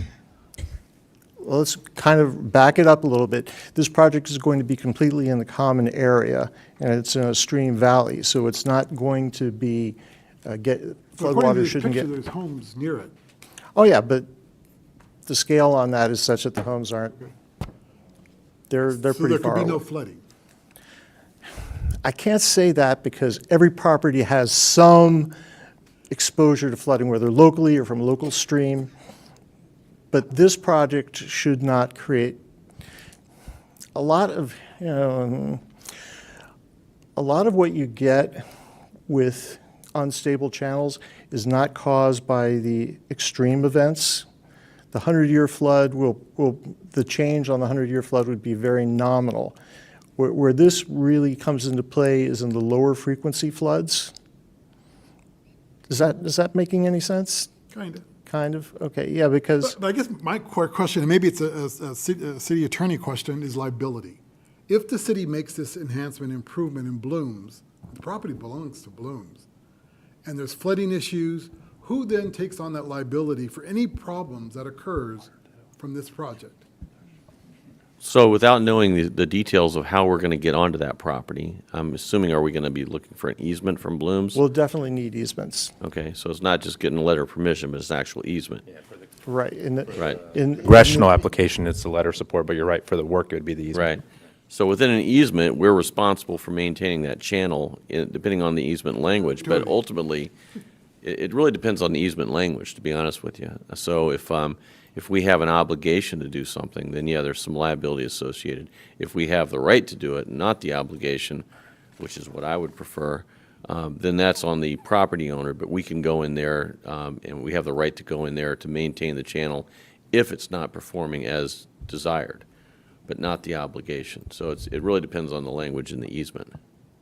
Okay, that's helpful. Thank you, Dean. You're welcome. Okay. Yes, ma'am. To kind of piggyback on that, is this already a stream? Yes, there is flow in the stream. Do we have flooding problem there now? No. Thanks. Comment? Go ahead.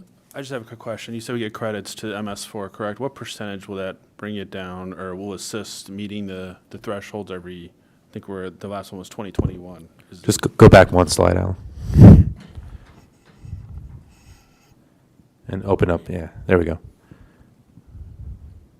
That would be the credits towards the MS4. Exactly, yeah. So we would be done with, yeah. Strictly speaking, it's the credits towards the Not credits, but TMDL. to meet the MS. The MS4 is the Yes. tool DEQ is using to move us towards meeting the TMDL. The question is, are we on target to meet the full, I know we have to comply, or it's like a $15,000 a day fine, but are we on target to meet those demands and have? Yeah, I mean, this is going to get us a significant way forward. And I think the deadline's 2028. And correct me if I'm wrong, Alan, we're currently utilizing UOSA credits, right? That's correct. To comply. We still want to build, we ultimately have to fix the nitrogen solution for a long term. solution, but I think we have time to do it. Have we looked at, and I know other jurisdictions have asked for more of a delay in pressing it out. Has that come up recently in any with the other managers or?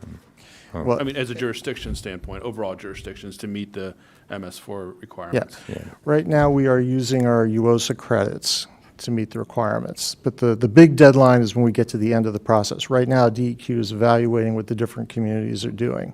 So there's a possibility of stretching out 28 to 2030. Is that? Yes. Okay, that's what I'm asking. Thank you.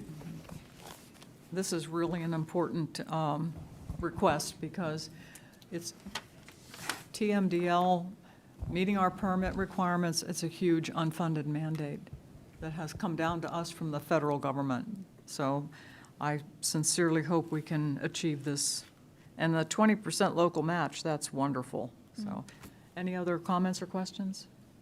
Yes, go ahead. So I mean, our match will come out from the stormwater, Yeah, the stormwater fund. stormwater funds. Are we not using those funds for the lateral replacement up on the west side? The which replacements? I guess Oh, for the sewer lateral? Sewer, yeah, No, that's lateral. from the water and sewer fund. So we have 4 funds: the general fund, water and sewer fund, stormwater fund, and the solid waste fund. The stormwater fund is purely for stormwater for for TMDL goals plus maintenance of our existing stormwater infrastructure like ponds and BMPs. Got it. Okay, okay. Any other final comments or questions? Going once, going twice? Okay, the staff recommended motion is that the governing body adopt the resolution as presented in support of the fiscal year 2024 congressionally directed spending request for a stream restoration project in Manassas Park. Moved. Second. All in favor? Aye. Opposed? Abstained? Motion carries. Thank you, Calvin. Alan. Alan. I'm sorry, Alan.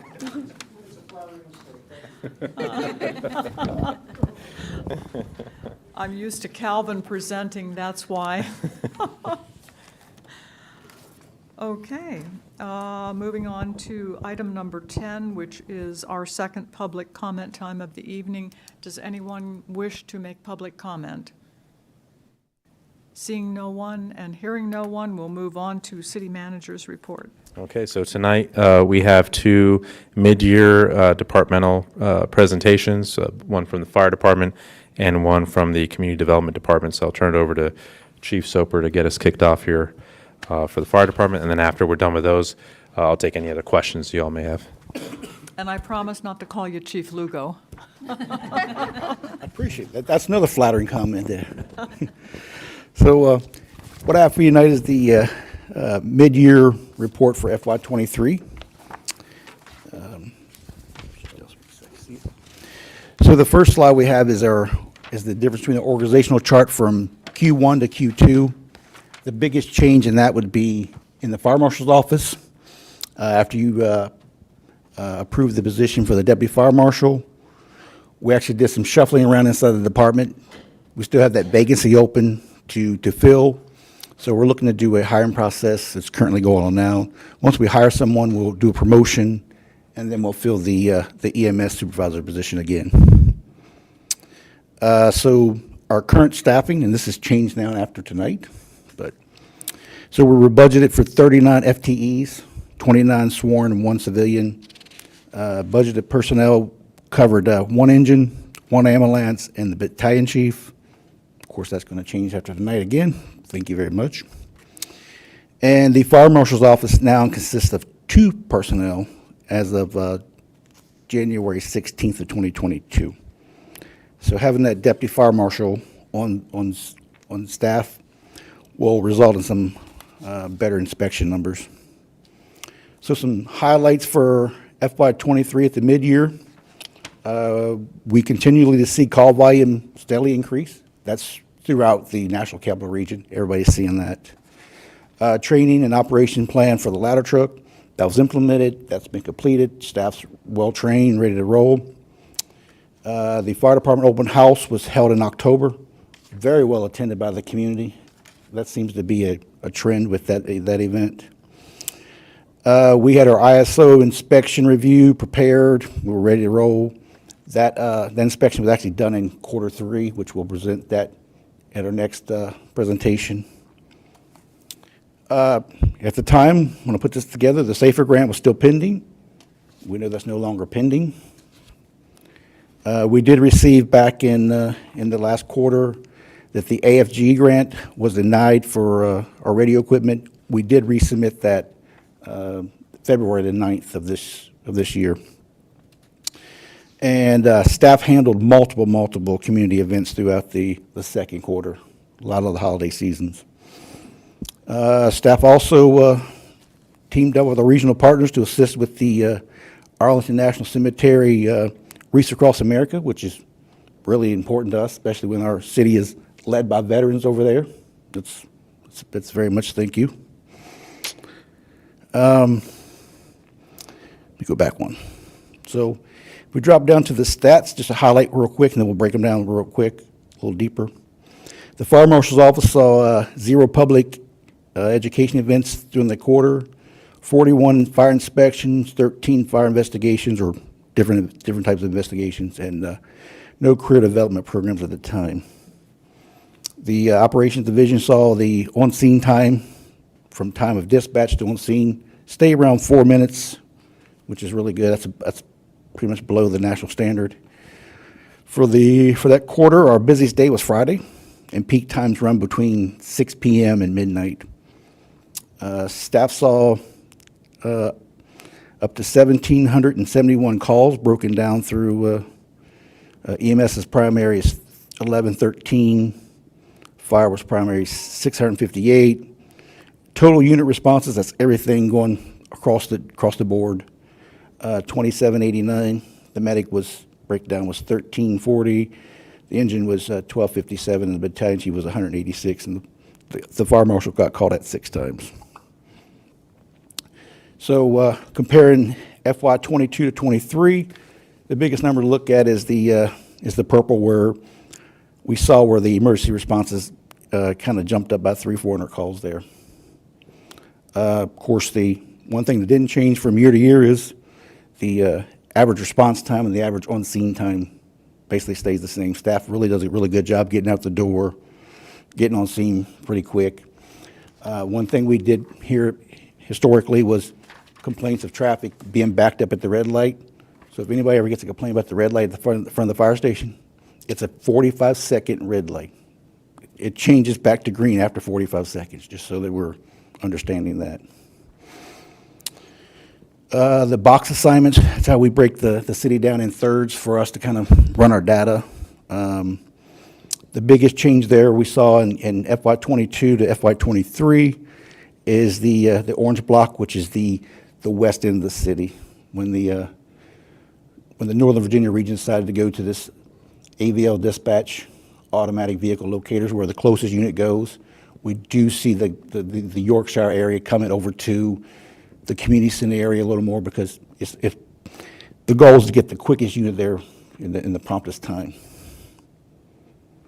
And the training hours and the activity hours just make up the rest of the call volume that the staff's doing. This is just a breakdown of the National Fire Incident Reporting System, how we derived at that 1771 number. This is how they all break down, different categories. Some training events here, different training events we've done. We did some training with the schools on fire extinguisher props. We've used the different facilities for hose poles up ladders. You see the ladder truck training there, and different training.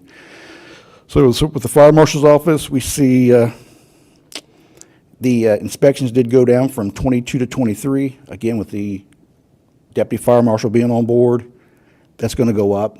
I do have the current fire marshal doing a lot of the admin work, helping with the budget, helping with a lot of the behind-the-scenes stuff, so he's really tied down with that. So that's been helpful to get the deputy fire marshal on board. Incident investigations are broken down amongst internal investigations, external fires, and FOIAs, and those numbers kind of stayed the same. And the only thing that really dropped in there was from FY 22 to 23 was the plans reviews. Just a couple of the pictures from our special events. Our top top picture is from the open house. The one right next to it is the Santa run throughout the city. Then we go to the Trick or Trunk. Then we have our Toys for Tot campaign we do with the Marine Corps. The middle picture in the bottom is we sent staff to the National Fallen Firefighters Memorial Remembrance Day up in Emmitsburg, Maryland, which is a great event. And the last picture is the picture that the staff caught the day they arrived at Arlington National Cemetery when the sun came up that morning, which was pretty awesome picture. Some Q2 performance and annual goals. Our performance goals is we're going to track all emergency responses for data, turnout times, travel time, on-scene time. Our goal is always to be 90% of the time within 7 minutes. Currently, we're somewhere around 4 minutes, so we're really beating our goal pretty well. We're going to make sure we track all the emergency data for different hotspots in the city, track the time, the dates, all that stuff, so that we can truly determine where our assets are needed the most. Some annual goals we do just to make sure that we're complying with OSHA and all that is we do annual fire pumps, annual ladder testing, hose testing. We test our SCBA for personnel. Air compressors tested every year. All personnel get fit for duty physicals every year, and that's been done. And then make sure we maintain with our ISO guidance for training. And with that, that is it. Thank you, Chief. Questions, comments? I have a question. Your 311, you had 98 of those. Does that include like overdose? Would that be under that category? On your NIFRs? Medical assist EMS crew, is that? So the medical assist would be more when the fire truck comes to assist the ambulance with, hey, we need help getting this individual down the steps, or maybe our ambulance is not in the city and we have to get Prince William County come over or Manassas to come over. We get the fire crews to come out who, most of the time our fire crews have a paramedic on it anyway. So it's more of just an assistance call than it is truly an overdose. Where would your overdoses be on here? Is that? They're going to be mostly in that 321 category. That's where most of the EMS calls are going to fall in. Would you say that's increased, or have you, I know there's no metrics, or, I've tried to identify metrics on this in this area. Yeah. Specifically, have you seen an increase, or? I think for us, it's been kind of staying steady throughout the city. For the police department, they may have seen an increase. I don't know their numbers. I did get an email this week asking staff from Chief Lugo that they want to start tracking those numbers returning to Northern Virginia. So probably next month and the month after, we'll have a better tracking numbers for that. I can get those numbers to you through Mr. Palco, but I don't have a great idea whether. I was just generally speaking, Yeah. if you saw an increase in it. I think for us, it's been steady the same. It's not a high number within the city limits. Okay. We probably see more when we exit the city than we do within the city. All right, thank you. Questions, comments? Councilmember Javed, do you have a? No. Oh, okay. No questions or comments. Thank you, Chief. Thank you. Much appreciated.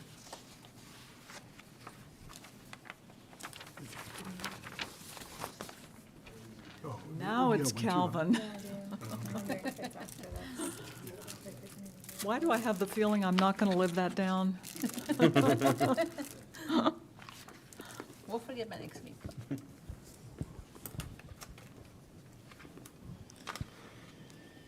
Good evening, Mayor Rischel, Vice Mayor Mensing, members of council, residents, staff, and guests. I'm Calvin Odell, the Director of Community Development, here to present my Q2 FY23 review. Infrastructure project highlights. Now, just a reminder, we are a couple months past the end of Q2, so these projects have moved on substantially since this was put together, but this is where we were at the end of Q2. Upper Kent reconstruction, the utility work did begin in December. Connor Drive extension, we evaluated the potential design changes to keep the project on schedule, and as you know, that project is now broken ground. It is underway. The Railroad Drive culverts, I'm happy to say that those are nearly complete with their rehab, but Back then, we were just getting into the debris removal and preparation to start the actual spray lining and complete rehabilitation. The Manassas Drive at Russia Branch culvert, the bid documents were at 100%, and that did go out to advertisement in January, and those bids will be coming back next week.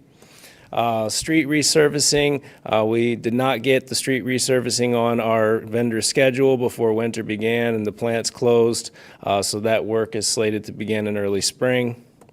The AMI, Smart Meter Improvements Project, we had all of our kickoff meetings, got those out of the way in Q2, and we had field evaluations that were still ongoing in Q2. Materials were ordered because there was substantial lead time on a lot of the meters and materials.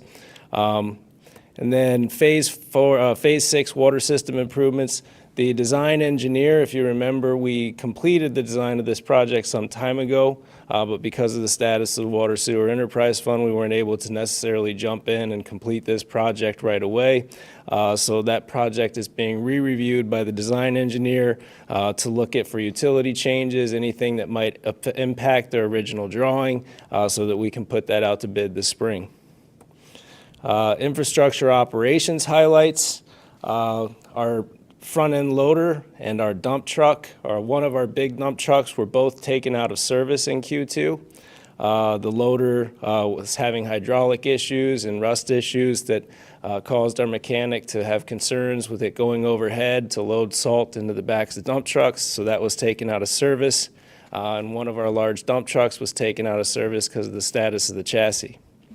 Leak detection work to track down non-surfacing breaks was a big issue for us. We knew we had some major breaks, but no water was coming to the surface, no water was being reported anywhere, but we were noticing on our meter readings at our vaults that we were consuming a lot more water than normal. We were able to track down several major large breaks and get those repaired. Sign projects, we had several large sign projects going on throughout the city, speed zones and things like that. Those projects were wrapping up in Q2. A site inspection load remained high because we still have the development going on in City Center, and we also had Upper Kent coming online, which of course requires our site inspector as well, and we also added 4 new site permits to the mix in Q2. We are monitoring a sinkhole near Russia Branch. I'm sure everyone's seen some activity where Russia Branch goes underneath of Manassas Drive. We had reduced to 1 lane because there was a sinkhole forming there. Our crews have since actually removed the asphalt, done some fill and some replacement material, and we get those bids back next week, so we're hopeful that that rehabilitation will start soon. Water meter issues and coordination. This was a We've had, with the AMI project, we explained that we're beyond 15 years since we had a comprehensive meter replacement project. The meters that are out there are aging, the registers are aging, we're starting to lose a lot of signal, radio signal, we're having to go and hand read a lot more meters, and we're finding a lot more registers that are broken. The meters themselves are not broken, but the registers are broken, so you can't get a reading until you replace the register. We've had a lot of those issues going on. It's taken a lot of water sewer staff time out there trying to keep meters functional. So with the AMI project and a comprehensive citywide meter replacement, those issues will go away. General services highlights. We continued coordination with Enterprise on our fleet program. We had a first round of interviews for a general services manager position. The procurement process for the City Hall cleaning contract wrapped up, and we've since selected a vendor for that. City Hall punch list and turnover continue to be a big issue through Q1 and Q2 because it's a brand new building and we're not going to accept it until it's right. So it's always an ongoing process. And then preparing bid documents for the PD leak repairs. We're at about 95, 96% on those drawings, getting ready to put that out. But in Q2, we were just starting to get those specifications and plans put together for that project. And ongoing HVAC issues at the fire department. I wish I could say that we're 100% through those, but we have made big strides since then. But back in Q2, this was a major issue, trying to get Carrier, Johnson Controls, the various vendors and the contractor that installed the new system, coordinate them all, get them together in the same place to evaluate what was going on, where rooms weren't quite responding to the thermostats the way they should. Facilities activity, labor hours by category. Altogether, we expended 1,747 documented labor hours in our Asset Essential systems. That was over 327 documented work orders. The major portion of that was cleaning. 45% of that was cleaning. Also, we talked about the issue in Q2. We were still reporting a lot of the contractor supervision as administrative. So it's not really allocated to a specific facility, and it's kind of hard to track, what project specifically that contractor supervision belong to. So we're refining the way we record that in Asset Essentials so that we can bring down this administrative slice of the pie and sort of show you more specifically if that's HVAC work, plumbing work, electrical work, things like that. But as far as the small stuff, what we're documenting right now, HVAC, of course, is probably the bigger issue we're dealing with at all the buildings. Facilities activity by location. You can see that we spent a lot of time at City Hall. It's not surprising, first year of a new building. Your facilities manager has spent a lot of time here responding to people's initial complaints about space temperature and looking at little things, trying to figure out how everything works and getting the contractor to respond to punch list items. So hopefully that will tone down. Also a lot of time at Blooms Park because we still have cleaning there, but we also have several mechanical systems there. So it's not just one mechanical system, it's several systems.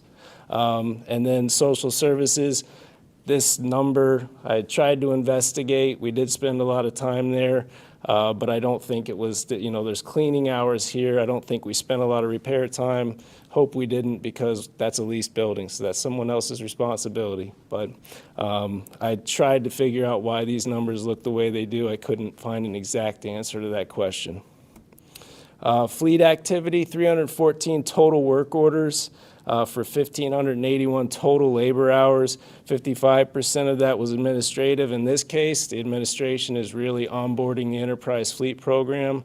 The mechanic's spending a lot of time working, with onboarding these vehicles, dealing with enterprise, helping, the assistant city manager out with these issues. So that really is not a way we report it. That's just Tommy sitting at his desk working with enterprise fleet or sitting here at City Hall working with Keith on trying to get this program working. And then you can see the slices of the pie down below, and then the all others category, those are actually itemized in Asset Essentials, but for the purposes of this exercise, I can't have 100 pie slices, so I lumped them all together into all others. Fleet activity labor hours by department. This pie here usually doesn't change. I usually show them side by side, quarter to quarter, but just really shows this never really changes that much. We spend a lot of time on the police department fleet. It is the largest portion of our fleet. And then we also have quite a few public works trucks. This is especially high in Q2 when we're getting ready for winter and we're putting all the plows and spreaders back on the vehicles. So the public works fleet gets a lot of extra attention in Q2 as we're getting them ready for winter. And then the fire department was 11% of our fleet activity. Development services highlights. The VRE garage site plan and construction plan were submitted and reviewed. The Palisades bond release finally occurred. People might have noticed they came out and mowed a couple different times. They did some work on the retaining walls there. They did some work on the stairs there to bring those into compliance on the pervious path. So they were finally able to get off bond. Capitol Park has submitted a request for bond release. We're still working on some issues there so that we can release their bond. We As I mentioned earlier, we issued 4 brand-new development permits in Q2. We also held 4 pre-construction meetings in Q2. The live work unit waiver request for our 10 apartments was presented to the body and approved. And then Phase 4 downtown rezoning review and comments, that is still ongoing, but we have been providing comment and response to that for quite some time. Q2 was another round of submission and comment. And then our payment portal for permits finally went live. We had some issues. We thought it was live a couple different times, but people still weren't able to access it. That payment portal has been working fairly well. We're still ironing out some issues, not with the portal itself, but with SmartGov and how people access that portal, trying to get more and more payments available for people to make other than just straight permit payments. But it's working out quite well. I think people are enjoying the ability to pay online and finally do business with our department online. As far as statistics, in here I used the terms previous quarter that would reflect Q1, and then recent quarter would be Q2. Inspections picked way back up from Q1. They picked back up. I was nervous in Q1. It was kind of all signs, oh no. Why is inspections slowing? Why are permits slowing? But Q2 saw a big burst in permits and inspections activity again. So inspections jumped up, as well as number of permits issued went up, and our revenues went down, which just tells me that there was a lot of permit activity on smaller jobs, not a lot of permit activity on bigger jobs. But still, even smaller jobs is good. That means that people are still spending on their smaller home improvements. Code enforcement update, Q1 FY23, we actually had 209 closed cases. It was a total of 211 cases, so only 2 cases remained open from Q1. That's a 99.05% closure rate on code enforcement cases.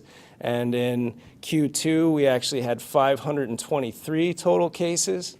A lot of that is tied to the new the solid waste ordinance and the way we're addressing trash on Wednesdays and Thursdays. But we closed 522 of those cases. Only had 3 cases remaining opened for the year in FY20 in Q2. That's a 99.81% closure rate for the cases in Q2. Code enforcement highlights. We began issuing citations for solid waste ordinance violations. I don't think that was a popular decision to some citizens, to some residents out there, but it was certainly a goal that we were happy that we finally accomplished. We went fully mobile with our notice of violation and citation printing. That was very exciting. The code enforcement inspectors actually have mobile printers in their vehicles. They take their tablets in the vehicles and they print citations and notice of violations directly from their vehicles. They don't have to run back to the office and spend office time. It's a very nice system. We have had some concerns and issues with the printers, but we've actually squared those away and they're both working very well again. So hopeful that we've actually got a cost-effective printer solution. And we integrated into Asset Essentials, the code enforcement staff did. So SmartGov is our permitting side of things. Asset Essentials is more of our public works, work order administration side of things. But the code enforcement inspectors now are logged into Asset Essentials so that they can submit requests for violation mitigation directly to Public Works. So in real time, the minute they ask Public Works to do something, that request is going to a supervisor on their cell phone. That supervisor can then send people to do the job. So a lot of the trash issues people never have to deal with over the weekend, because by the time we get to Friday, Public Works has already cleaned up the mess, and then city's clean for the weekend. Code enforcement statistics. This is showing Q1 versus Q2. As you see, most of the violations stayed or kind of went down, and that's not to be expected. Grass just stops growing sometime in Q2, so we're not going to have a lot of grass cases in Q2. Improper domestic storage is not going to change. That's always going to be a steady violation. People are still going to park their cars in the yards, but you are going to see some of the outdoor type violations decline. The big takeaway from this slide is that massive jump on the trash and garbage cases, 553% increase. That's really just the program getting up and running. You know, we didn't have a solid waste ordinance that allowed us to cite and do violations until the start of the fiscal year, and we gave the residents plenty of time to get used to this, did lots of public information and outreach.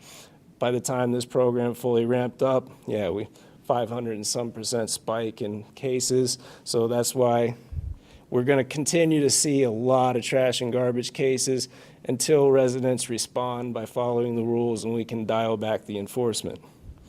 But altogether, 211 Q1 cases, 523 Q2 cases, and that difference is probably almost 100% trash and garbage cases. One outlier, the inoperable vehicle, you see went down to 0, but that's because we were changing the method of enforcement. So we're now moving to a new model, so expect those numbers to rise, where we'll be able to issue a notice, a violation, and then 30 days after, if they haven't fixed it, then a 10-day notice of towing.